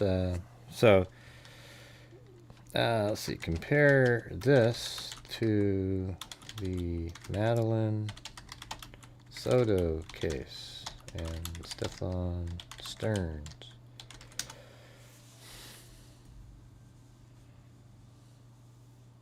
Look at this. This is actually oh, this is awesome. This is actually a textbook comparison, and it lines up disturbingly well with what you're already describing about dual grooming. I'll keep this analytical and case-focused so it works cleanly for true crime coverage. Comparing the pattern to the Madeline Soto case and Stefan Stearns. Case snapshot for framing. Victim, Madeline Soto. Suspect, Stefan Stearns. Relationship, long-term access through the household. Outcome, sexual exploitation escalating to homicide. This case is not an outlier. It's an example of the end-stage failure of dual grooming. Grooming the mother, how access was maintained. In the Soto case, Stearns didn't just have access to Madeline, he had normalized access, which is far more dangerous. Parallels to the grooming model. A. Trusted adult integration. Present in the household. Familiar, not transient. No obvious red flag stranger profile. This fits the classic predator strategy. Eliminate the need for secrecy by embedding yourself into daily life. B. I mean, you guys see this? This is exactly what I've been telling people, and here we go. It actually came up with an example, and when I was reading that just now, or we were listening to it, it absolutely is exactly matches the Stefan Stearns Madeline Soto case. And now we're having it compare it, and it's exactly the same. It's crazy. How come there's so many people that just can't accept that this is what these people do? Is it because you don't believe it could ever happen to you, so therefore there's something wrong with her situation? It's crazy. But hey, guys, let's see if we... I think if we get another 7 channel memberships, I'll donate 5 myself. All right, let's see if we can do that. We're just looking for 7. B. Gatekeeper neutralization. Rather than overt manipulation, this case shows something more subtle. No hard boundaries enforced. No sustained monitoring of private access. Assumptions of safety based on familiarity. This is how predators bypass maternal instinct. Trust replaces vigilance. Absence of alarm not equal to absence of grooming. Hey, thanks, Lisa. Importantly, grooming doesn't always look like charm or flattery. Sometimes it looks like being normal. Being present but not flashy. Blending in. That can be even more effective. 2. Grooming the child. Control without resistance. What stands out in this case is the lack of immediate detection, which tells us a lot about how the child was conditioned. Key indicators. A. Long-term compliance. There's no evidence of sudden disclosure or resistance that reached adults in time. That suggests gradual normalization, psychological submission rather than fear-based control. Yeah, that's why Madeline never told a soul. All right, hey, welcome, Sassy. But right now we have 1 out of the 7, so we need 6 more of the gifted channel memberships, or $30 total in super chats. Control. This aligns with affection-based grooming, not threat-based grooming. B. Isolation without confinement. Madeline didn't need to be abducted or hidden. She was accessible, alone when needed, already conditioned to trust. That's a hallmark of in-home predators. See silence as a learned behavior. Children don't stay silent because they don't know it's wrong. They stay silent because they've been taught that disclosure causes harm, or that no one will believe them. This silence is manufactured, not accidental. 3. The escalation path from access to lethality. This is the hardest part, but crucial for understanding the case. Why some grooming cases end in murder. In many predator cases, homicide occurs when the child matures. The child becomes unpredictable. The risk of disclosure increases. The predator senses loss of control. At that point, the child is no longer seen as a person, but as a liability. This is consistent with sudden escalation, extreme actions to permanently silence. 4. Why this case resonates with the public. Because it destroys the myth that if a parent is present, the child is safe. The Soto case shows familiarity can be the camouflage. Access is more dangerous than opportunity. The most dangerous predators don't snatch, they settle in. 5. Key takeaway line for your audience. This one lands. You could say, this wasn't a crime of opportunity, it was a crime of access, earned, normalized, and left unchecked. Or, Madeline didn't disappear because no one cared. She disappeared because someone had been trusted for too long. 6. Why this comparison matters in true crime coverage. This case reinforces why family-embedded predators are the most dangerous, explains how abuse can happen without obvious warning signs, shows how grooming removes the need for force, undercuts victim-blaming narratives. It's educational, not sensational, and that matters. If you want next steps, Okay, so how about this one? In this case, the public seems hell-bent on blaming the mother, Madeline Soto, even though the detectives in the case have said that they don't believe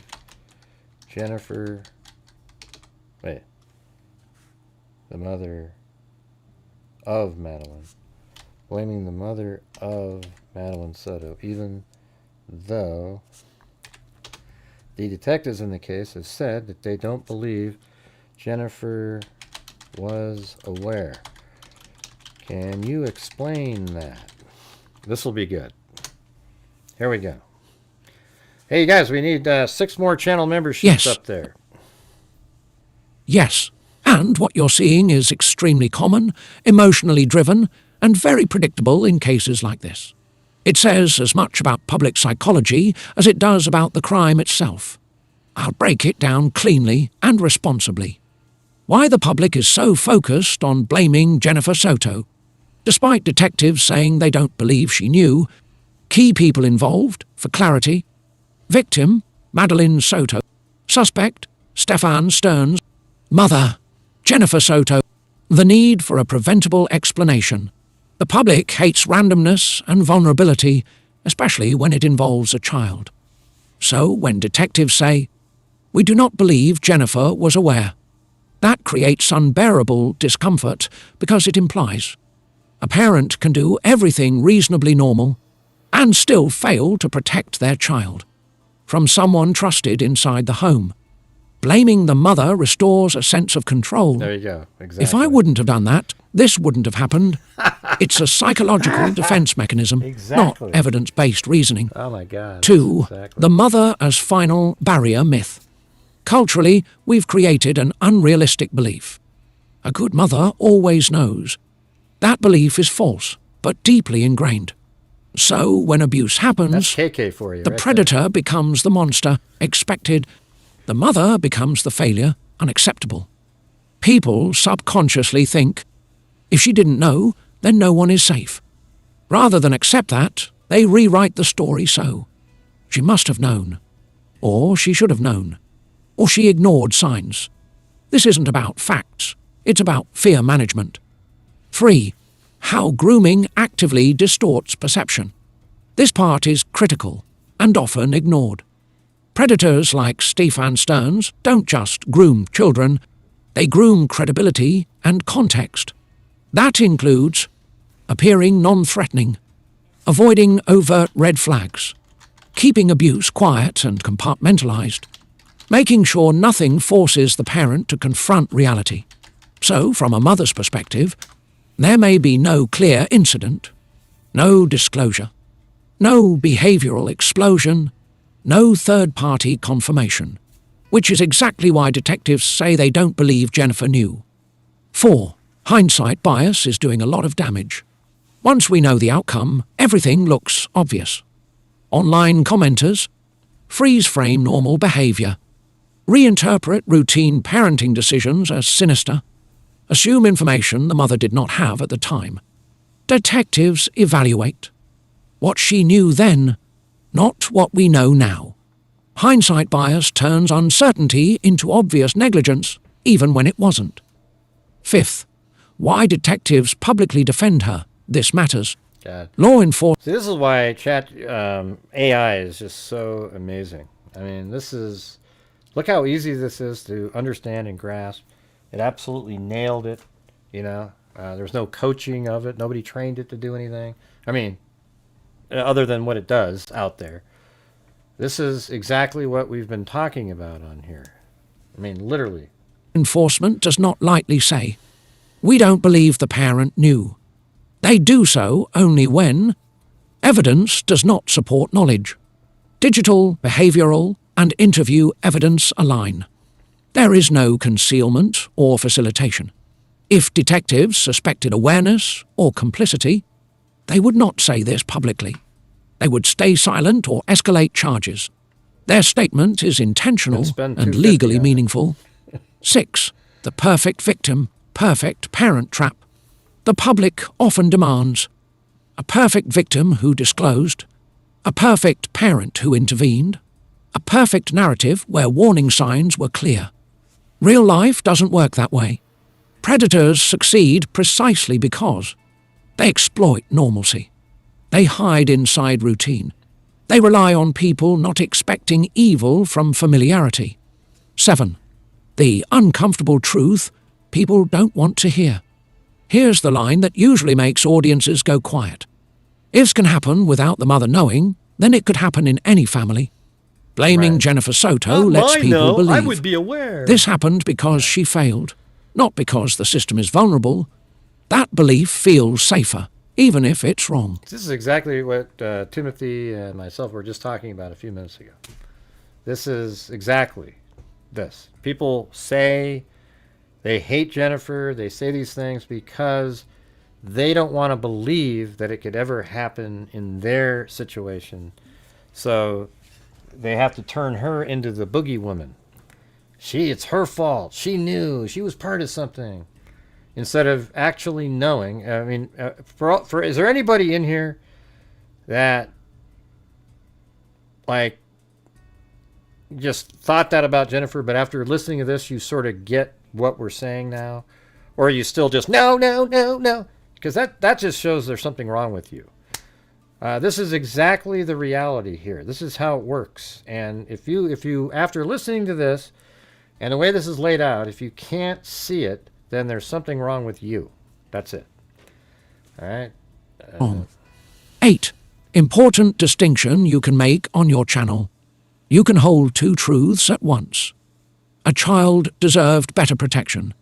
And a parent can be deceived by a skilled predator without being complicit. That nuance is where responsible true crime lives. A strong, fair framing line for your audience. You might say, public outrage wants a second villain, but evidence doesn't support one. The hardest truth here is that predators don't need negligent parents. They need access and time. Or detectives aren't defending a mother out of sympathy. They're following the evidence. If you want, I can. Any follow-up questions you want to ask in here? This is, I think this is really interesting.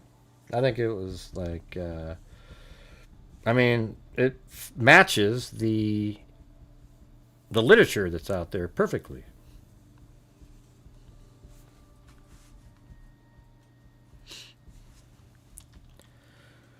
Why do you think many online supermoms get so angry when you try and explain how Jennifer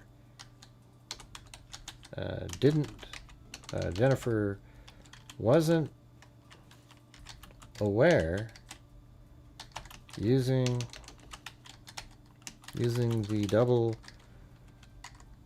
grooming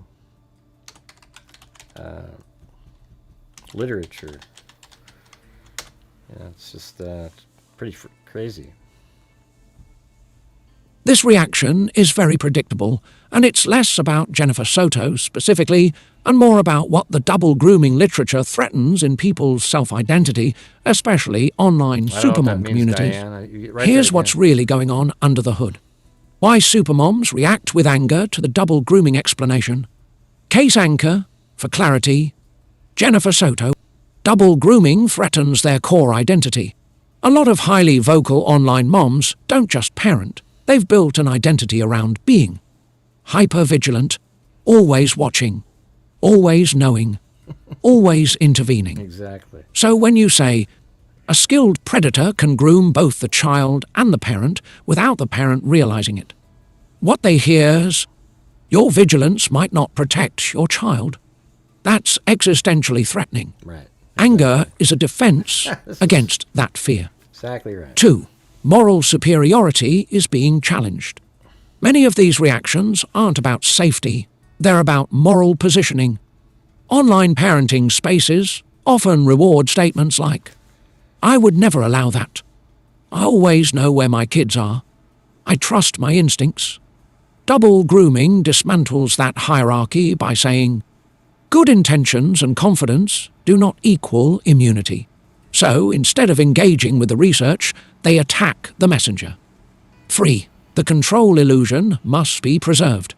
Double grooming literature makes one deeply uncomfortable claim. You can do many things right and still be deceived.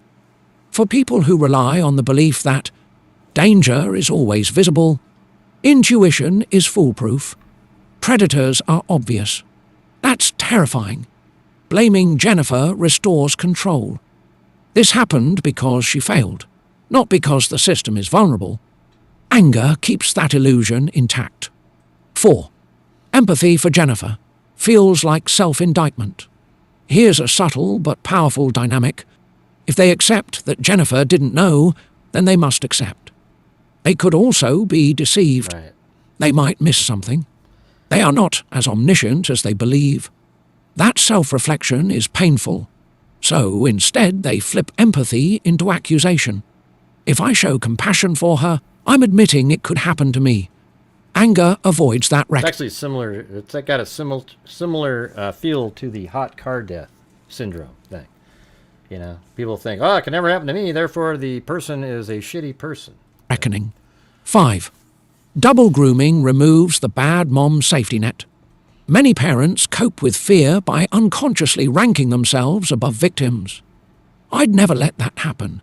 I wouldn't trust a man like that. I'd see the signs. Double grooming removes the escape hatch by showing predators select normal families. They exploit routine, not chaos. They weaponize trust, not negligence. So they push back, hard. 6. Online spaces reward certainty, not nuance. Social media punishes complexity, Right. saying, Thank you. this is a tragic example of how grooming works. Gets less engagement than, the mom failed. Exactly. Outrage is simple. See, you see how I'm always so frustrated? Because that right there in a nutshell is exactly how YouTube works and why it's hard if you're actually a rational YouTuber who puts out the factual information. That little part right there is exactly what the problem is. You know, I have to say this. If I say this is a tragic example of how grooming works, it doesn't get as much as the mom failed. You know, Jennifer failed. Oh man! Oh, let me go see how Jennifer failed, because that'll prove to me that it wouldn't have happened to me. You see? Nuance is threatening. So people double down, not because they're right, but because certainty feels safer than ambiguity. 7. Why law enforcement's position gets ignored. That doesn't make When any detectives sense. say they don't believe Jennifer knew, some online moms reject. See, that doesn't make any sense, Lexi. You're doing exactly what this article is talking about. Your comments in there, they're exactly what the article is about. See, you have to say that she was being she wasn't morally careful enough, because it'll make you believe it could never happen to somebody like you. Yeah, that's the reality. Reject it because it contradicts their lived belief that they would know. It removes the idea that vigilance guarantees safety. It suggests professional assessment matters more than personal instinct. That's a hard pill for identity-driven parenting cultures. 8. The unspoken fear behind the anger. Here's the truth most won't say out loud. If Jennifer Soto didn't know, then neither would I, and I can't emotionally survive that thought. Anger is easier than fear. But they picked the naive A strong people. line you can use on your Naive isn't channel. a crime. It's This just one what they lands are. without sounding accusatory. Double grooming isn't an excuse, it's an explanation. And people resist it because it reminds us that confidence isn't the same thing as protection. Or, when people insist a mother had to know, they're really saying they need to believe they always would. Right. Why this matters Exactly. for responsible They would true always crime. know. Calling this out reduces victim blaming, educates parents without shaming them, shifts focus back to predator behavior. When you say, see, Mountain Cat, you're typing in stuff and you're being inaccurate. You said basically law enforcement didn't have enough evidence to charge her with anything. I think we can all agree on that. Well, no, they had none. They had no evidence. So when you say they didn't have enough, you're implying that there was some evidence in there. There was none. If there was any evidence at all, they would have figured out a way to charge Jennifer Soto, and there was absolutely none. So you're trying to still work it in. You're still trying. So you're exactly the same. So what I'm looking for are rational people that, you know, you can actually learn something. And, you know, I know that's already been sort of worked into your psyche that you hate Jennifer Soto. And, you know, I'm not saying I think she's the greatest person in the world, etc. But at the same time, when you see this, it should absolutely change the way you think about it. Because if you don't, you might end up being one of those people. Okay? You got to listen and learn here. Behavior aligns with actual forensic psychology. It's not anti-parent. It's pro-reality. If you want, I can help you. Craft a measured response segment specifically addressing supermom. Yeah, let's see. Sure. Respond to the super moms. Well, it's not I know you feel like you're rational, right? Here's That's a what I'm saying. calm, firm, non-condescending response you can use directly, either spoken on video or as a pinned comment. And you might It's designed to lower... You might be rational on other things, but what we try to do on this channel is to actually think through things and not be so, because you lose all of your ability to think rationally with logic and reason as soon as you forget the rationale and just go straight in on attacking somebody because it's cool and everybody else is doing that. All right. Oh man, you missed all the good stuff here, Zozo. We just went over ChatGPT's explanation of the Madeline Soto grooming by Stephen Stearns, both of them. Soto and Jennifer Soto groomed by Stephen Stearns, and it was amazing. It just went through exactly what a lot of us have always said and explained it perfectly, and yet you still got people that just can't accept it, that a mother can be groomed. Lower defensiveness, not escalate it, while still holding the line on facts and psychology. You can tweak tone slightly, depending on how spicy you want it. A direct response to the supermom backlash. Yeah, but it's not due to their negligence, Lexi. See, that's what I'm saying. See, you're not listening again. you're saying you haven't lost a kid. You don't know what it feels like to lose a kid due to their negligence. It wasn't negligence. Stephen Stearns groomed them. He's the killer. There is no, that's it. Okay? So when you say that due to her negligence, what was her negligence? She thought she had like a loving, somebody who's been in the family for years. Yeah, they weren't dating right at that time, but they'd been together for years and everything. And he came back into town, and she trusted the situation, and he groomed it that way. You get what I'm saying?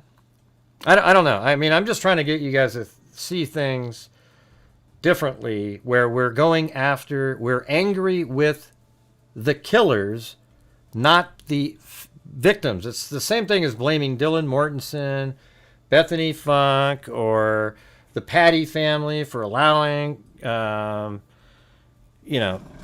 kids to go out on the bridge, Libby and Abby to go out on the bridge. It's like, focus on the right people here. Stephen Stearns was the grooming psycho who picked Jennifer Soto for a particular reason.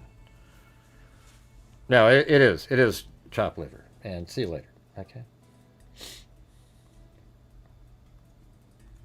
All right, here we go. Let's see. I want to say this carefully, because this isn't an attack on mothers, it's actually the opposite. When I explain double grooming, I'm not saying parents shouldn't be vigilant. I'm not saying instinct. Yeah. See, look at that. So here's this chopped liver person in here who's saying, nope, as an abuse victim, I can tell you no child of mine or any of my friends' kids would sleep with an adult of the opposite sex. Okay, great. Good for you. I'm sorry that happened to you. But at the same time, other people don't have the same exact lifestyle prior that things have happened to them, so they can make and observe and see those kinds of things. So we've gone over this already. You can't sit there and you think because you wouldn't do something, therefore it wouldn't happen to you, or it happened to somebody else, and because you don't believe it would happen to you, therefore that other person was a bad person. And it's just silly talk, man. I can't stand it. Instincts don't matter. And I'm definitely not saying accountability doesn't exist. What I am saying is this. There are documented, studied cases where a child is abused and the parent truly does not know because the predator actively grooms the parent too. That's not opinion. That's not sympathy. That's forensic psychology. But I would know. I hear this a lot. And I understand why it feels true. But believing you would always know. Yeah, you see that right up there? That chopped liver just said? But I would always know. See, this is the thing. No doesn't make it universal. Right. And it doesn't override evidence. Predators don't succeed by being obvious. They succeed by being ordinary, trusted, and boring. If danger were always loud, dramatic, and intuitive, these crimes wouldn't last years. Explaining not equal to excusing. Saying, detectives do not believe the mother was aware, is not the same as saying, nothing could have been done differently. Those are two different conversations. One is about knowledge at the time. The other is about systemic vulnerability. Blaming a parent without evidence doesn't protect kids. It just gives predators a free pass by shifting focus away from their behavior. Why this conversation makes people uncomfortable? Because the hardest truth here is this. Loving your child deeply does not make you immune to deception. That's not a failure. That's being human. Double grooming doesn't mean bad parenting. It means predators exploit trust, routine, and normalcy, the very things... Did you hear that? Did you see that right there? Double grooming does not mean bad parenting. It means predators exploit trust, routine, and normalcy, the very things healthy families rely on. I mean, what an incredible sentence that is right there. That's exactly it. Healthy families rely on. Law enforcement isn't guessing. When detectives publicly say they don't believe a parent knew, that's not emotional. It's evidentiary. They've looked at behavior, digital evidence, timelines, interviews, concealment indicators. If they thought there was knowledge or facilitation, You wouldn't hear reassurance. You'd hear silence or charges. Here's the line I'll stand by. You can care deeply about child safety and accept that some predators are skilled enough to fool good parents. Those two things are not opposites. What actually protects kids is understanding how grooming really works. There you go. Boom. Recognizing that confidence isn't the same as immunity, and focusing accountability where it belongs, on the offender. Final thought. This one usually lands. If the only way a tragedy makes sense to us is by believing the parent had to know, then we're not protecting children. We're protecting our own sense of control. That's not judgment. That's psychology. If you want... Yeah, that was so good. That is exactly it right there. So I'm sorry that some of you just don't want to get it, don't want to, open your eyes to something like that. I think it could actually help you in the future. Like, you could actually learn. You should try to maybe read stuff on how the groomers groom, and you'd realize it.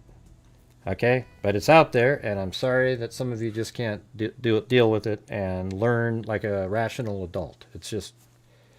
This is it. This is a truth here. This is literally derived from the literature out there on it. Okay? And it's amazing. When you just listen to that right there, that should absolutely make you understand. But unfortunately, people just think that it would never happen to them because they're super parents and everybody else is shitty that it happens to. And that's just not reality.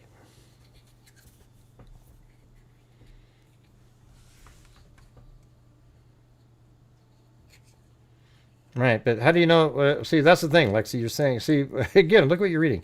I just wish you had more common sense to not let her teenage sleep with a grown step parent alone. Yeah, sure. I mean, but Stefan Stearns groomed that in so it seemed normal to her.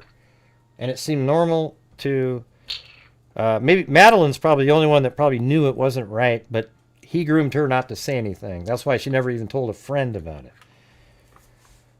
Okay, that made complete sense to me, and I think if you're not paying attention to what this is saying, you're putting yourself in danger if you have kids and you're with somebody that's not the biological father. I had somebody, remember when we talked about this months ago?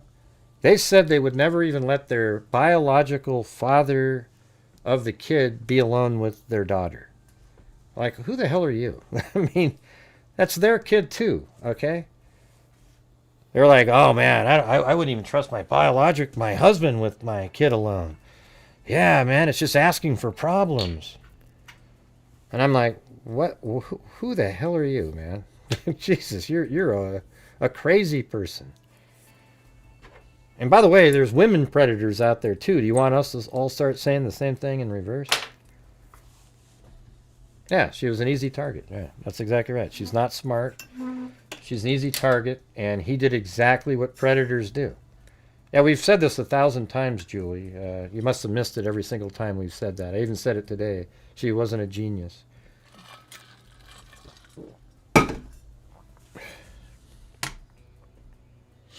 Anyways, can you guys please help support the channel? We need 6 more channel memberships, as I said about an hour ago.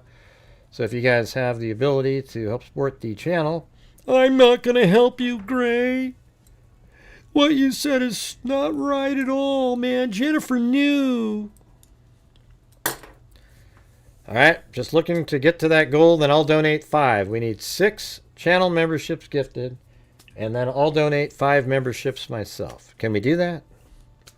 It shouldn't be that difficult. Yeah, well, then watch a little bit better, Julie.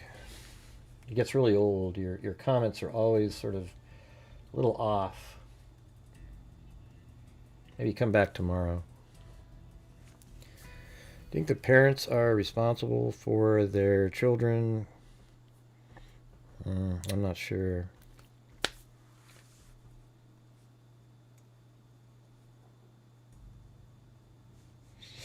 Oh, looks like we got the... Looks like, I don't know if that's... I think that's...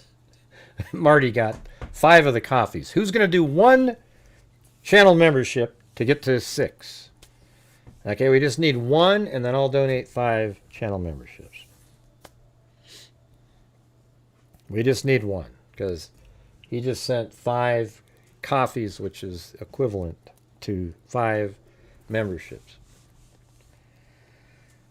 Yeah, see, this is always one of those topics that whenever you bring up, people just, they like to be cool and be sort of in the in crowd and be the, oh, let's all hate Jennifer Soto, she should have done this and this. And I'm willing to, look into things, and if it doesn't say what everybody else is saying, I'm going to say it because it's the right thing to do and it's true. Okay? But we need 1 gifted channel membership. Who's going to do it? Then I'll donate 5 myself. All right. Sound good? Cool. I'm not sure why it's so difficult.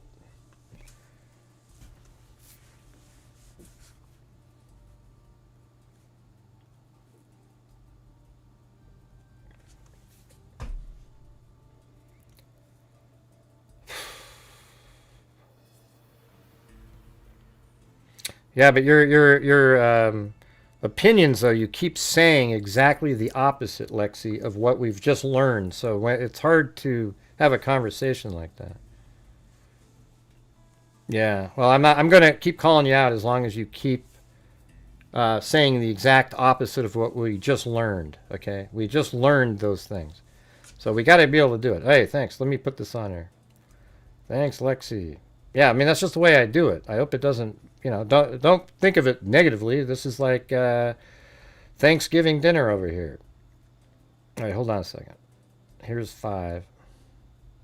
Yeah, you can say whatever you want, but I'm going to say what I want back. You know what I mean? I guess this is just one of those things that's always frustrating to me, Lexi. This is the case when I remember I would always say, I really don't think Jennifer would knew. Then all of a sudden, one day, we got an interview with the detectives that say they do not believe that Jennifer Soto knew. And I thought, wow, other people, and it just never happened. Everybody just kept saying the same thing over and over and over again.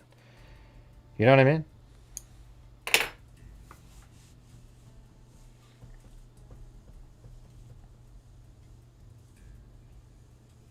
Yeah, it's really just the grooming, though. The grooming... because there's actually intelligent women that this happens to, too. Okay. And thank you, Marty. Thank you very much. Really appreciate the generosity there.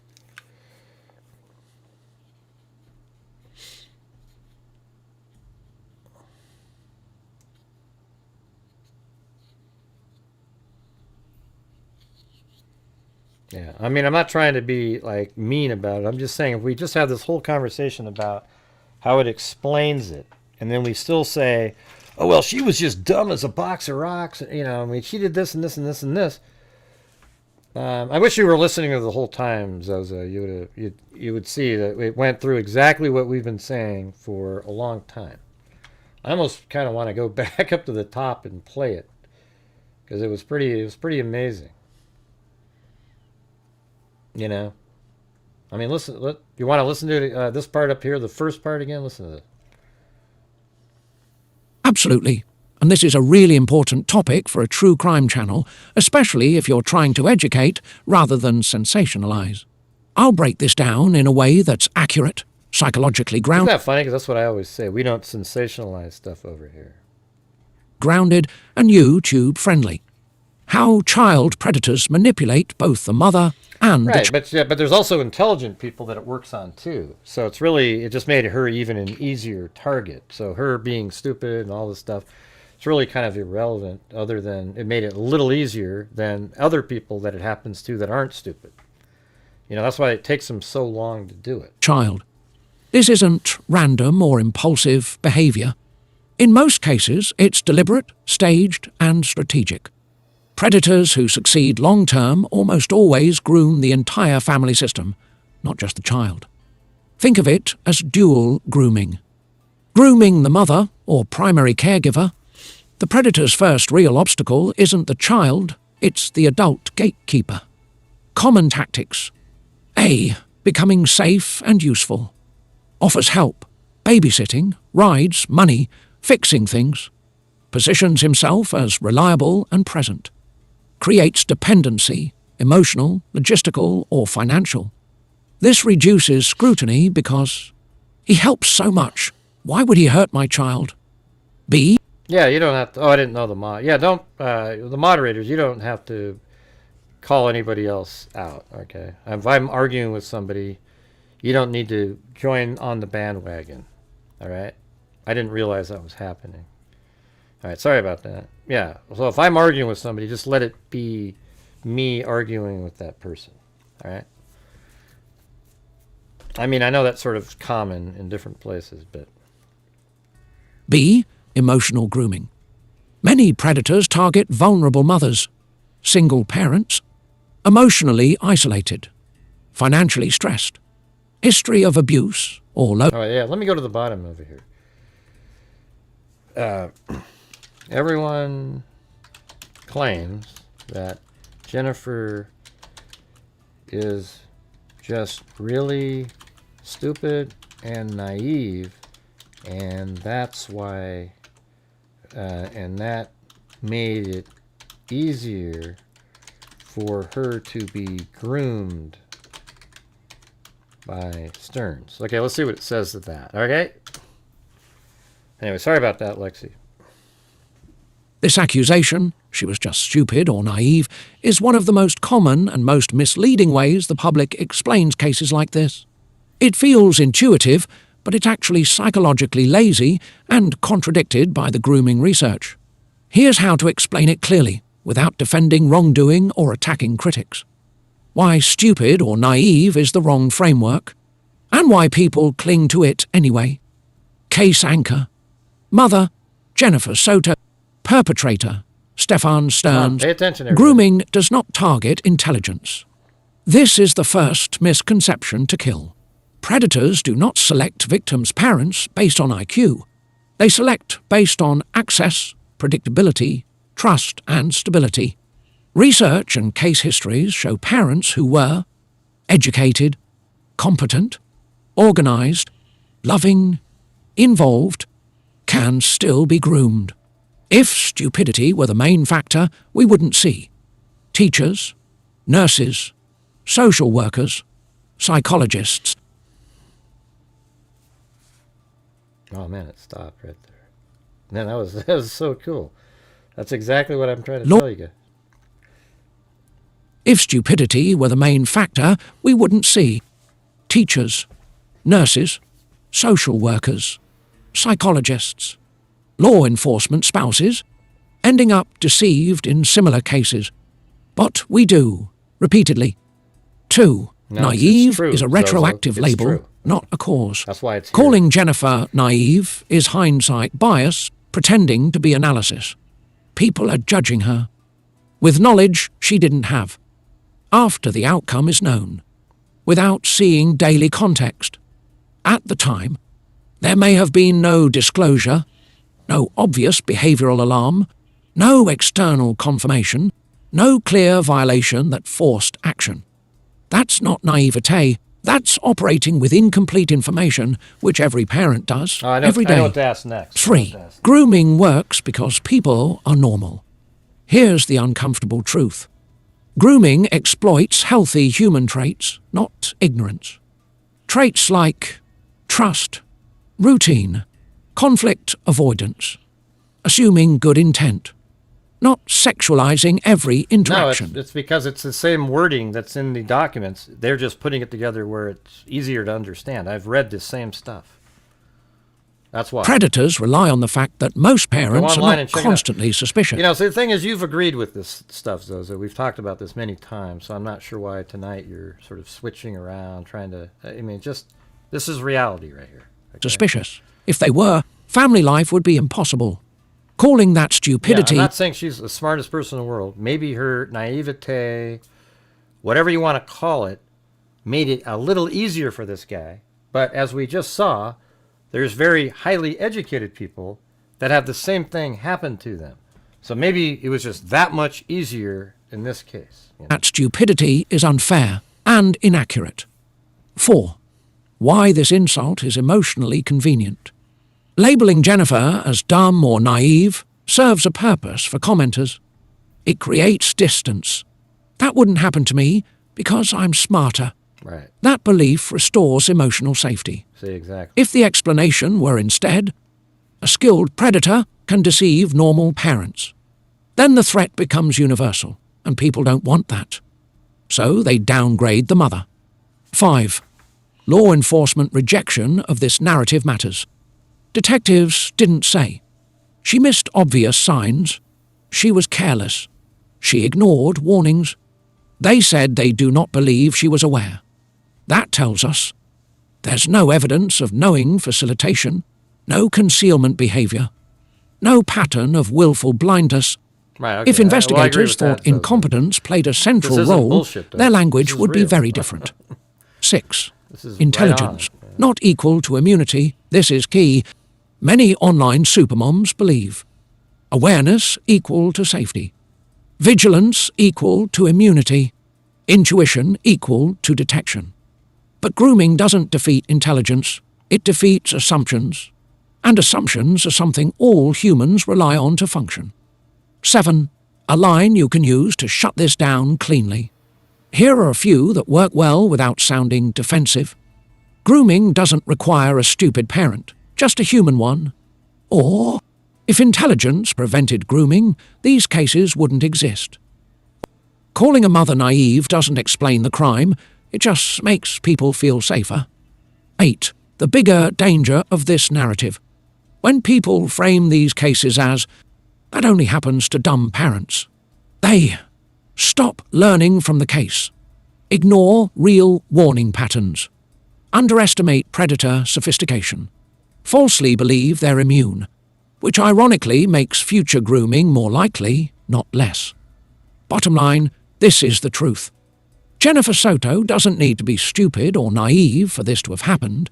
She only needed to be human, trusting within normal bounds, unaware of concealed abuse, dealing with a predator skilled at manipulation. That's not an excuse. It's an explanation. See, here's what I'm going to throw a curveball, though, at ChatGPT. Okay. In this case, Jennifer allowed Madeline to sleep with Stefan Stearns from time to time alone, and that's what a lot of people use to say she should have known. All right, there you go. All right, was that, I'm putting it in there for you guys. This is the single detail people latch onto because it feels like a smoking gun. But when you slow it down and analyze it the way investigators and forensic psychologists do, it does not automatically equal knowledge or awareness. Here's how to explain this clearly, responsibly, and without minimizing risk. She let her sleep in the same bed. Why the public treats this as proof. People involved, for clarity. Mother, Jennifer Soto. Right, this is for you guys. Here we go. Madeline Let's see what it Soto. says. Perpetrator, Stefan Stearns. The critical distinction people keep missing. The public keeps collapsing 3 different questions into one. Was this a risky parenting decision? Would many parents do this today? Does this mean she knew abuse was occurring? Only first and second are debatable. Third does not automatically follow, and that's where people make a logical leap. Investigators are focused on knowledge and intent, not whether a decision looks bad after the fact. 2. Why this did not automatically signal abuse to her at the time. People are judging this detail using today's awareness, not the context she was living in. From Jennifer's perspective then, based on what detectives have said and what's typical in these cases, she believed Stearns was a trusted adult in the household. There had been no disclosure from Madeline, no external confirmation or forced confrontation, no clear behavioral rupture demanding intervention. To her, it wasn't. I'm putting my child in danger. It was likely perceived as, a familiar, trusted adult supervising a child. That perception was manufactured by grooming. 3. Why grooming makes this scenario possible and common. This exact setup appears repeatedly in child sexual abuse cases involving in-home or quasi-parental offenders. Predators work towards situations like this by normalizing closeness, framing themselves as caregivers, avoiding sexualized behavior around the parent, slowly eroding boundaries without triggering alarms. By the time shared sleeping happens, the predator has already neutralized suspicion, earned trust, eliminated perceived risk. This doesn't require a stupid parent. It requires successful grooming. 4. Why I would never allow that is not evidence.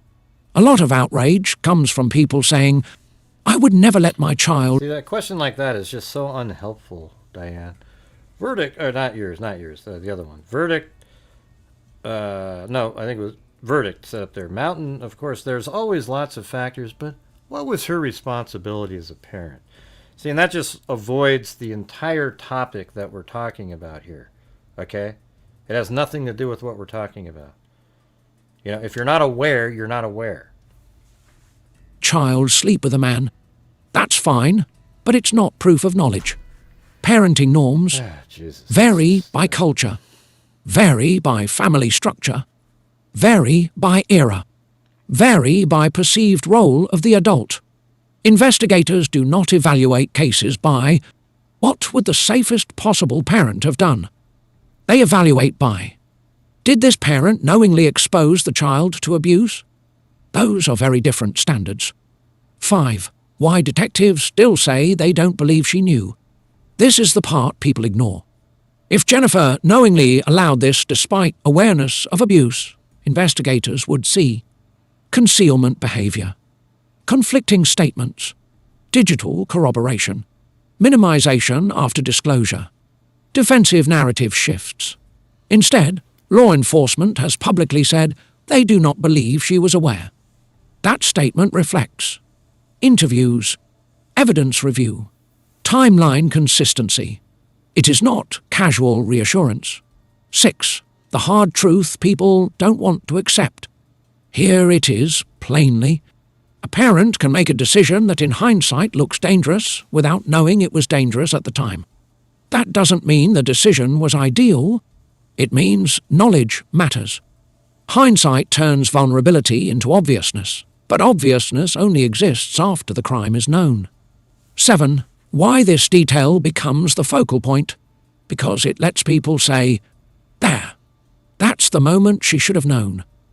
That gives the public a clear failure point, emotional closure, distance from the threat. If they accept that even this didn't come with awareness, then they have to accept. There may be no obvious moment. That's terrifying.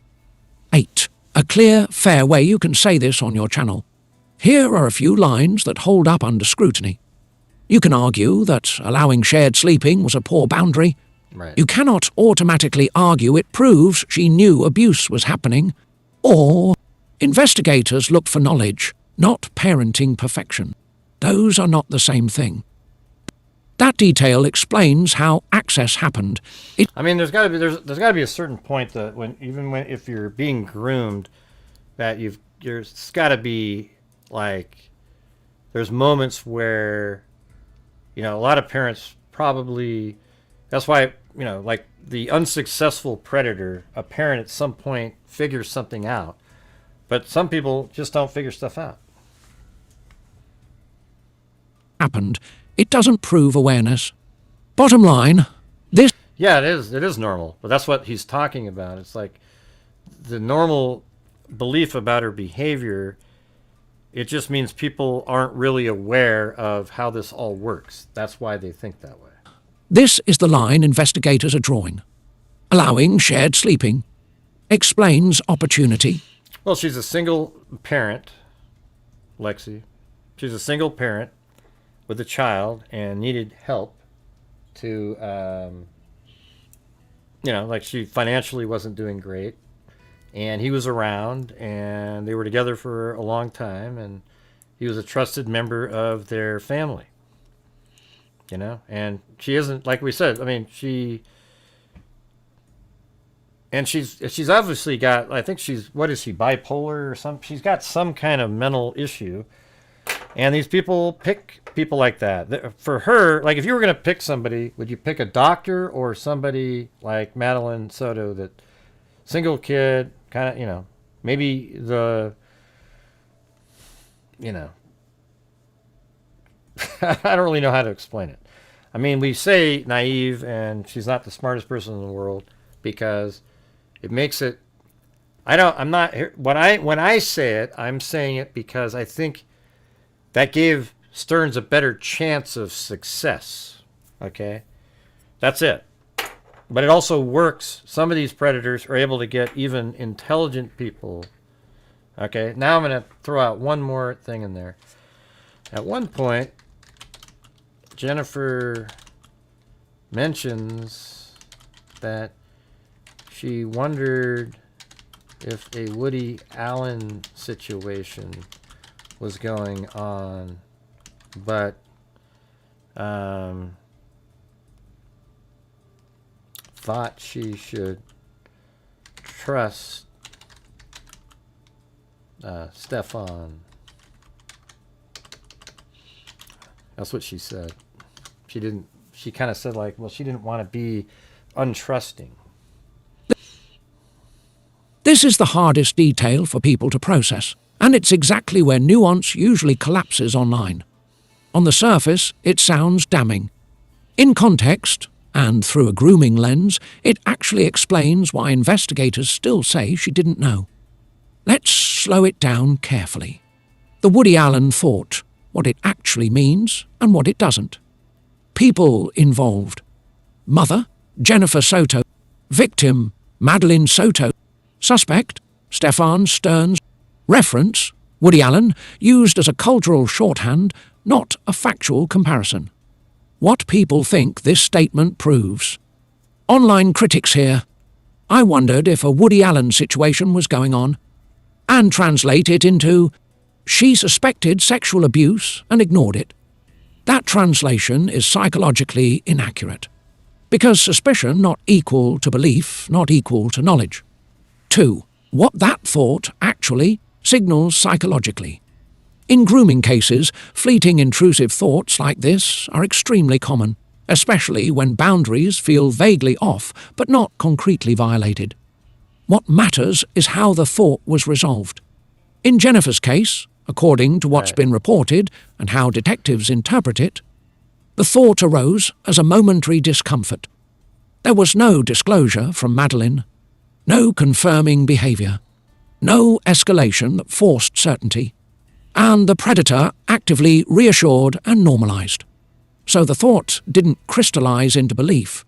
It was disarmed. That's grooming in action. 3.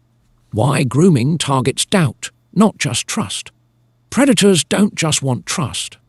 They want plausible deniability. They aim to create a mental environment where doubt feels unfair. Suspicion feels accusatory. There you go, see? Raising concerns feels like betrayal. Trust feels like the right moral choice. So when Jennifer chose to trust Stefan, that wasn't ignorance. It was the result of active psychological conditioning. 4. Yeah, see, that makes total sense, doesn't it? I mean, that's what they do. They want you to feel guilty. And remember, she worded it that way when she explained it. She felt like he'd never done anything for her not to trust him. So when I had that thought, I just didn't think I should, it was something like that. 4. Why this still does not equal knowledge. Here's the key forensic distinction investigators make. Knowledge requires awareness of abuse or high-confidence belief. Intrusive suspicion without confirmation does not meet that standard. Parents have intrusive thoughts all the time. What if this person is unsafe? What if I'm wrong? What if I'm overreacting? Most of the time, those thoughts pass, because in most cases, nothing is wrong. Predators rely on that statistical reality. 5. Why detectives are not interpreting this as a red flag. Law enforcement looks for what followed the thought. If Jennifer had, noticed sexualized behavior, received a disclosure, observed physical indicators, caught Stearns lying or hiding, ignored professional warnings, then that earlier thought would look very different. But without corroboration, it remains exactly what it sounds like. A moment of discomfort that was neutralized by trust and lack of evidence. That does not... But she only said that in the interviews. Like, she wondered, when she was being interviewed by the police, she said, yeah, I kind of wondered if it was like a Woody Allen thing or something. Not meet the threshold, for she knew. 6. Why the public reacts so strongly to this detail. Because people believe. If I ever had that thought, I would act. That belief ignores reality. Most people don't act on unconfirmed suspicions. Acting without evidence can destroy families. Society punishes false... Other than Candace Owens. She acts on suspicions all day long. False accusations severely. So people retroactively inflate that thought into certainty, because certainty feels safer than ambiguity. 7. The line that clarifies this best and calms the room. This framing helps people understand without excusing. Having a fleeting concern isn't the same as knowing. Grooming works by making doubt feel unreasonable and trust feel responsible. Or, that thought didn't stop the abuse. It shows how close grooming can get without crossing a line that forces action. 8. The uncomfortable truth people avoid. Here it is, plainly. If a single intrusive thought were enough to stop grooming, these cases wouldn't exist.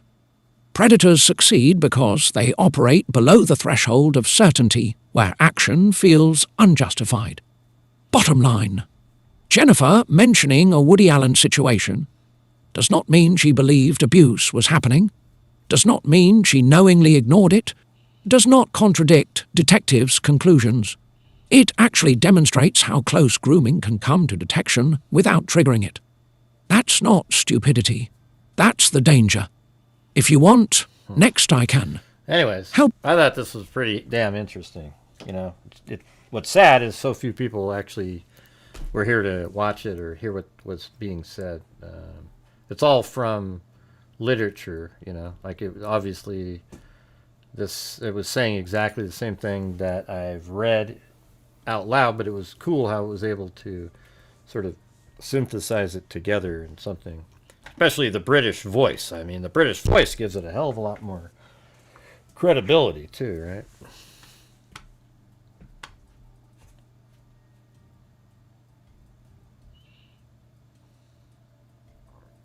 Oh, okay, let me put that in there.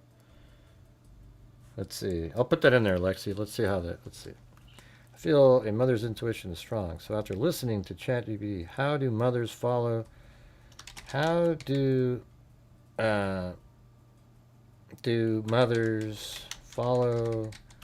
their intuition like Jennifer had without sounding accusatory towards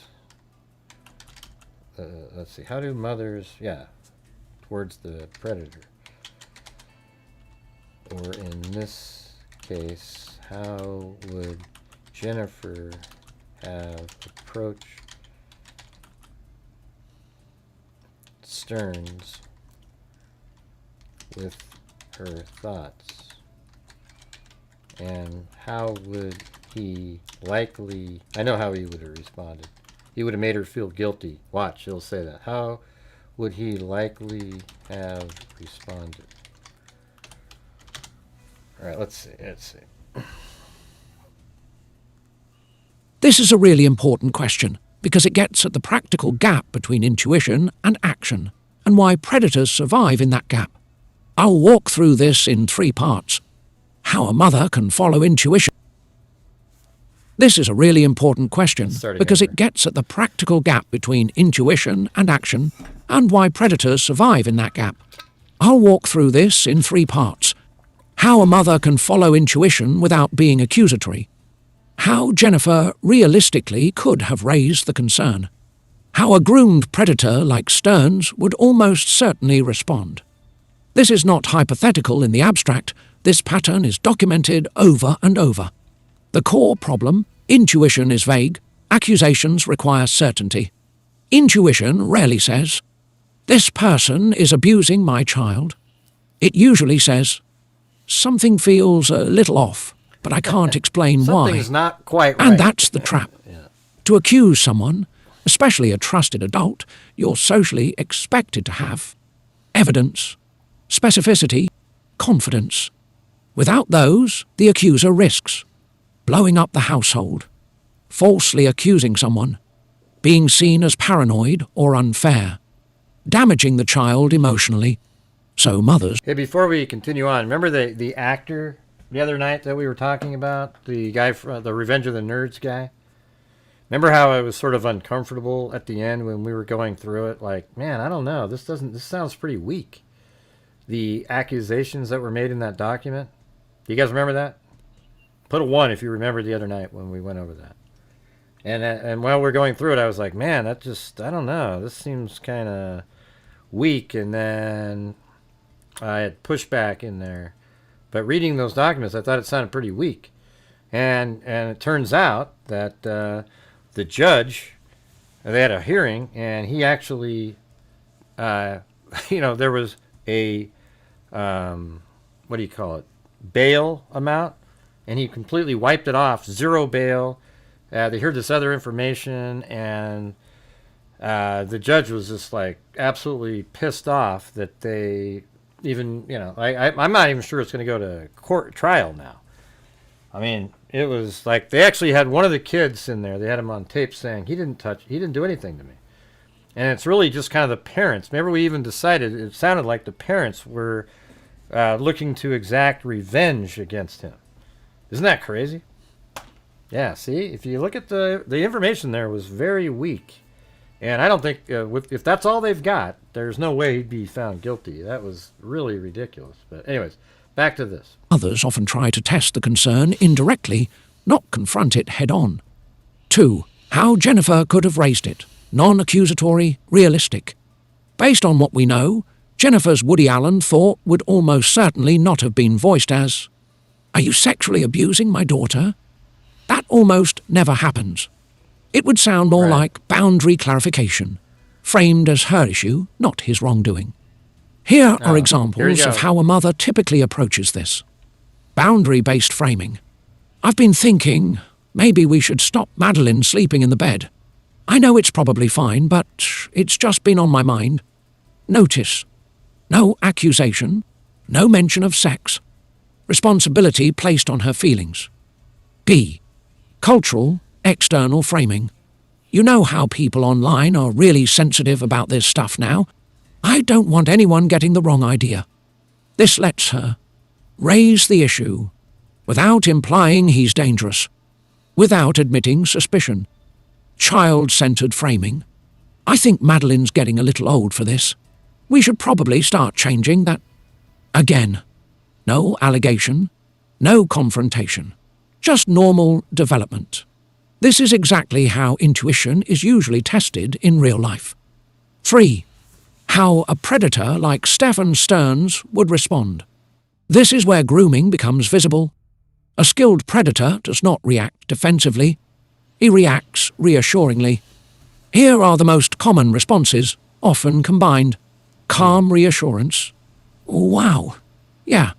I didn't even think about it like that. Oh, yeah. I would never do anything inappropriate." But it ends up making you feel guilty. Validates her concern, positions him as reasonable, lowers alarm. B. Moral alignment. That kind of thing is disgusting. I can't believe people think like that. Now he's on her side, morally outraged, distancing himself from the idea. This makes her feel bad for even thinking it. I don't understand that. Self-victimization, very common. Actually hurts a little that you'd even worry about that. "I love her like my own." This flips the dynamic. Her Where's the intuition guilt? The becomes guilt. the problem. Right. She's now comforting him. Right. D. Rational minimization. You're probably just overthinking it. Lots of families do this. Nothing weird is happening. This appeals to normalcy, logic, social comparison. And it works, because in most families it is harmless. E. Conditional compliance. If it really bothers you, we can stop. I just didn't think it was an issue. This is especially disarming because he appears cooperative, non-threatening, reasonable.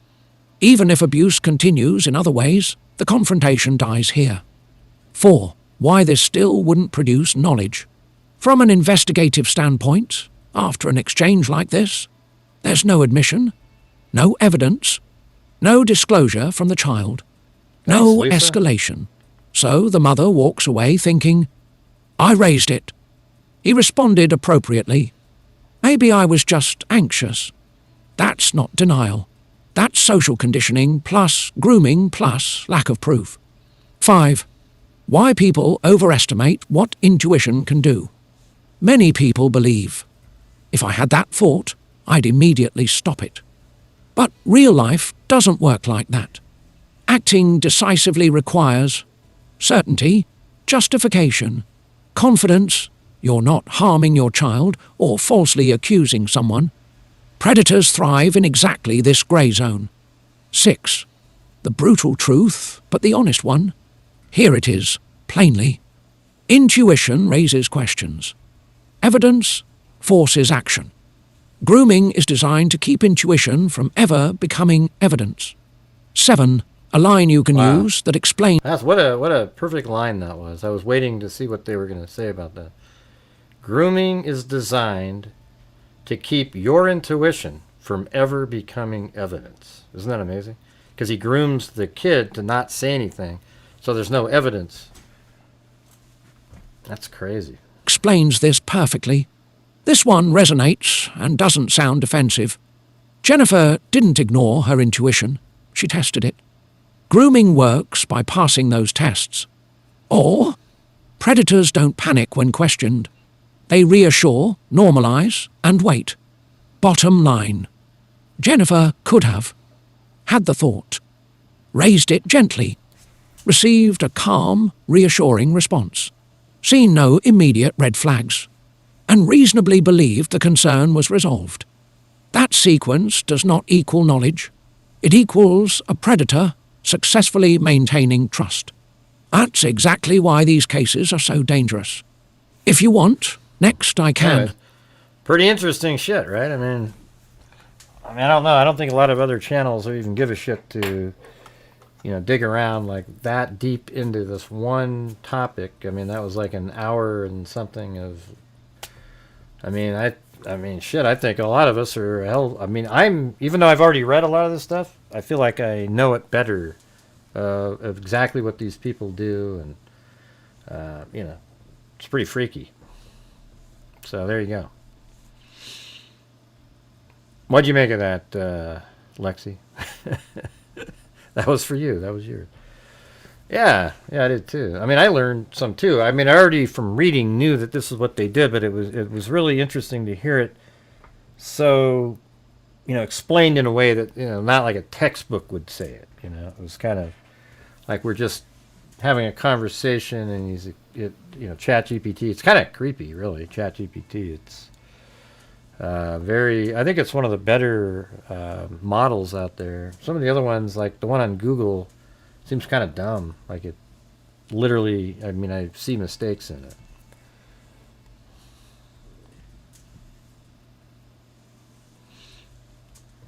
I don't know what you're saying, Verdict. Let's see, I knew that this is what they did, but I learned some different things. Yeah.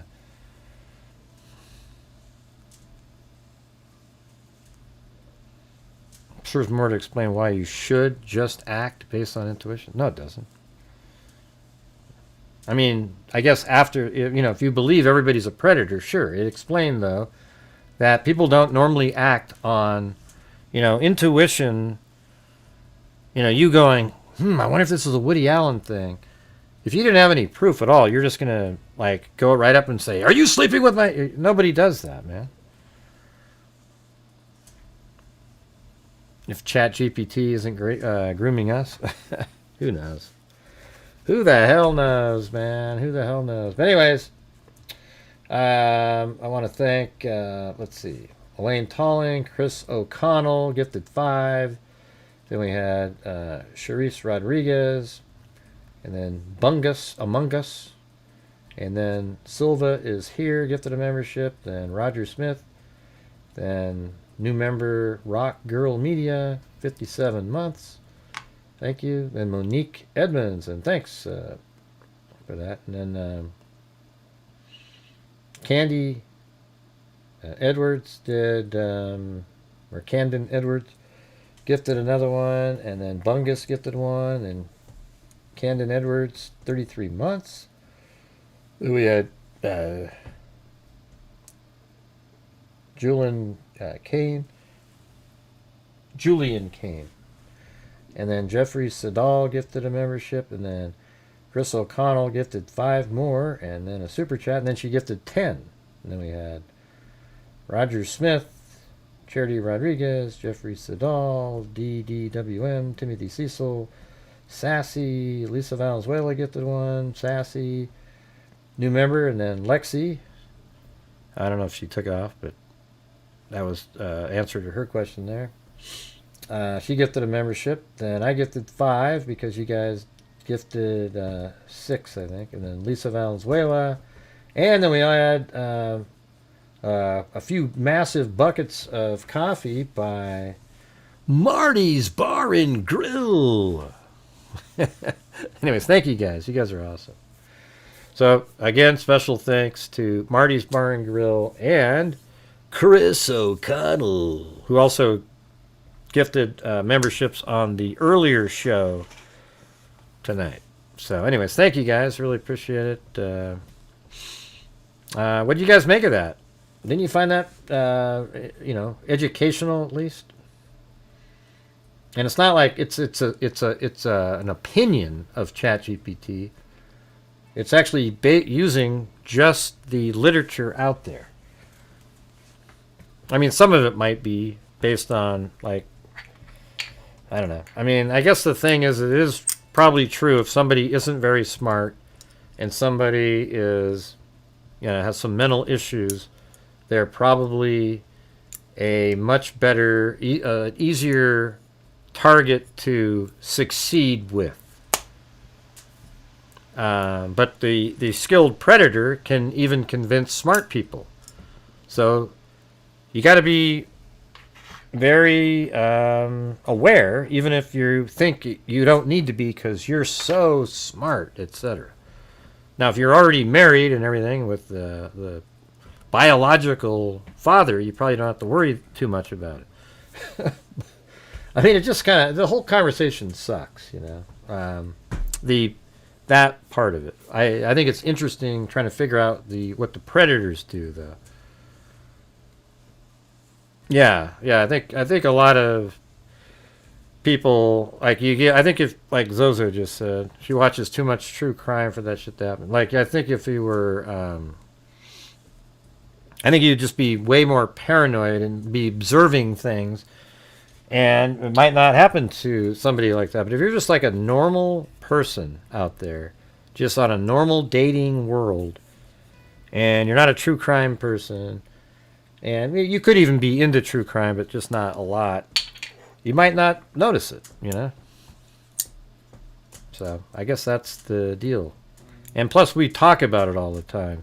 And I think that's probably a good thing for people out there. If you listen and you can see, what would be kind of interesting to do is like to keep digging further and say, give some scenarios of what a predator would do. And I think having those in the conversation too would make it pretty interesting, because then you'd have like, what are some things that you could meaningfully observe in your own world if you're in the dating scene and have young kids, little sort of things that might be subtle that you might not really have noticed other than that. You think that would be useful to do?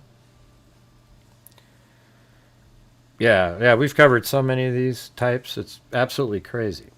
So how about maybe tomorrow we'll throw that other... maybe if you guys can remember what the hell I just said. tomorrow. Oh yeah, real life scenarios. Like what are techniques that they do? All right, so techniques. Maybe I'll just type that in right now with a bunch of like right there. All right, there we go. All right, throw that in there. Yeah, well, I get taught too, especially when we do stuff like this. We've had some amazing conversations with ChatGPT. I mean, really quite interesting and very informative. You know, it's pretty cool. It's pretty crazy, you got to admit. Where the girl was killed and the family allowed predators stay on. Oh yeah, wasn't that the one where Texas EquuSearch found her body in the water and she was kind of twirling around and he saw it on his scope? I think that was the one, right? Texas EquuSearch found her body in the river with their fish finder kind of thing, and it found her swirling and she'd been weighted down or something. I forgot the name of the girl, but I think that's the one you're talking about. It was like the friend of the dad or something.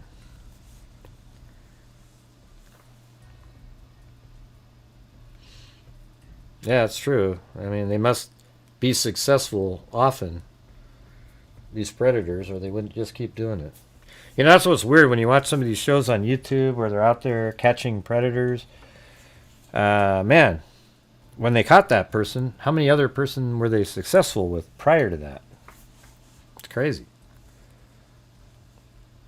Oh, it was a caravan? Okay, well, sounds just like that other one. Remember the guy was living with the... in a caravan. I don't remember that one. The girl was killed and the family allowed a predator to stay on there. Yeah, it would be a target for these guys. They would meet and then be like, forget it. Just get away. Well, yeah. Yeah. I mean, I think, like, it is true. Like, if you've been watching my channel specifically, because we've covered thousands of cases. I'm not being facetious or sarcastic or anything. Literally thousands of cases over the years, and so many of them have involved predators. And it makes people probably really, you know, you're really looking out for stuff over time. And you might not even realize it, but I'm sure that is what it is. Yeah, I thought that was the one I was talking about. The one where the girl was in the water that he found. Because remember, he lived in the back of the, of a house or something. It was really wild. You know, that was a really strange one. She was just walking down an area, I think, and he abducted her. She was on her way to school, I believe. Man, I wish I could remember what case that was. Let me see. What case did Texas EquuSearch find a body of a girl swirling in the current? Texas EquuSearch led by Audrey Cunningham.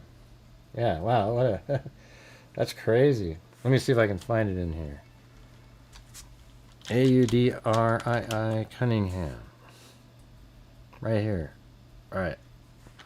You guys, is it? Maybe this will. Let's see if this is it. So I'm not 100% sure, but you remember how this was a really interesting one. That's right. So she went missing from over here, and Joshua, I think, lived right there. I can't remember if he was the killer.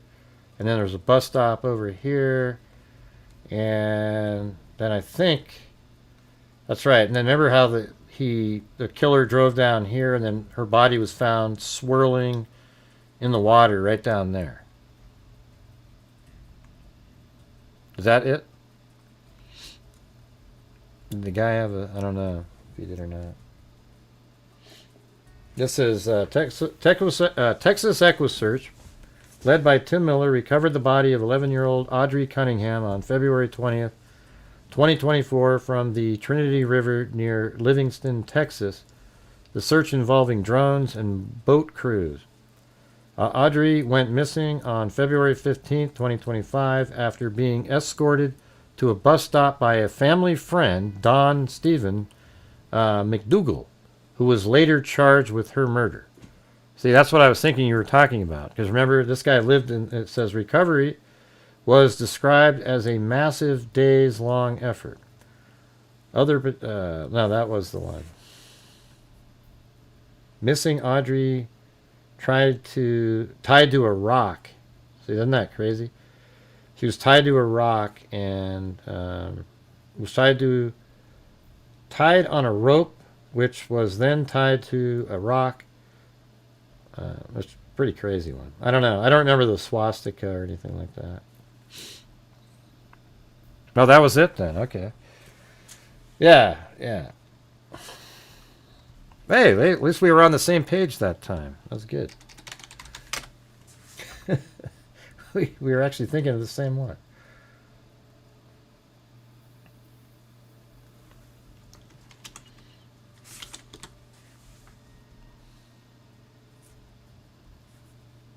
Now that name sounds familiar, but...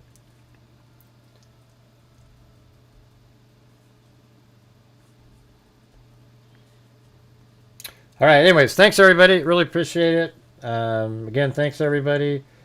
And, again, thanks Marty and Chris for special thanks, and everybody else that was helping support the channel.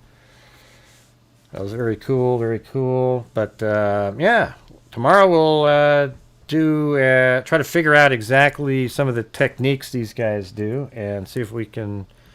it might be an interesting video just to put all of that audio that we just did in order and let people just listen to it. And then read the comments in there that say, I'm never watching again. All right. Anyways, thanks everybody. We'll see you guys later. And as I always say, until next time, be safe out there. And good to see you in here, Zozo. Even though you try to... I'm just kidding. Yeah, I've been doing this true crime thing for quite a while now. And during this whole time, I have not seen one person. Not even one? Not even one. Crime dissector, plug rejector. Yeah. I'm a certified I was wondering what that tart meant. Gonna get ya. Wanna stretch ya. If you try and play me like An old projector. Crime sector. Here's my nectar. Professor Gray is gonna give another lecture. Crime collector. Freak connector. And I'm always gonna be a pop attacker. Fool deflector. Interceptor. And I'm meaner than a spectre with a vector. On his pector, with all respect, y'all. Just remember, I have a temper fucking reject show. I have no agenda. I'm a bartender. and I'll serve it to you straight without the blender. And in the end, I'm gonna send ya on a mission to reveal a true offender. Yeah, so I'll just get right back to work. All right, everybody? Talk to you. Hey, Timmy, that was cool. Thank you, Mary Lou. What about me, Mary Lou? Yeah, you too, John Boy. Thanks, Mary Lou. Wow. Man, you guys got to hear John Boy and Mary Lou. That's absolutely crazy. All right.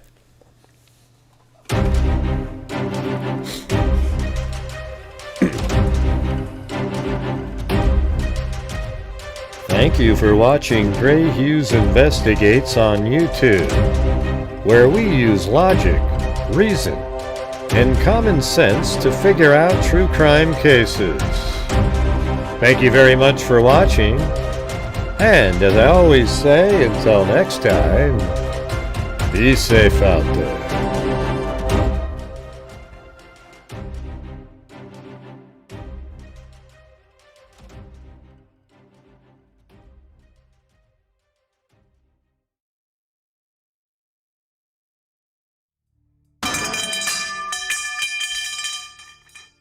Bye.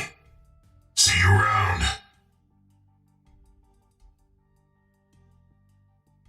Evil can never be dead enough. And some of you make shit up. I'm fired out of midnight 10 down 15 on my better bear on 15 I better bear on 15 This 20, guy may be like the dumbest person on the face of the earth. Come on, man. What's wrong? Did you hear what I said? 5 brain cells, 4 aren't working. There's mosquitoes the size of bald eagles in that dadgum swamp. You know, that's just one step above stupid.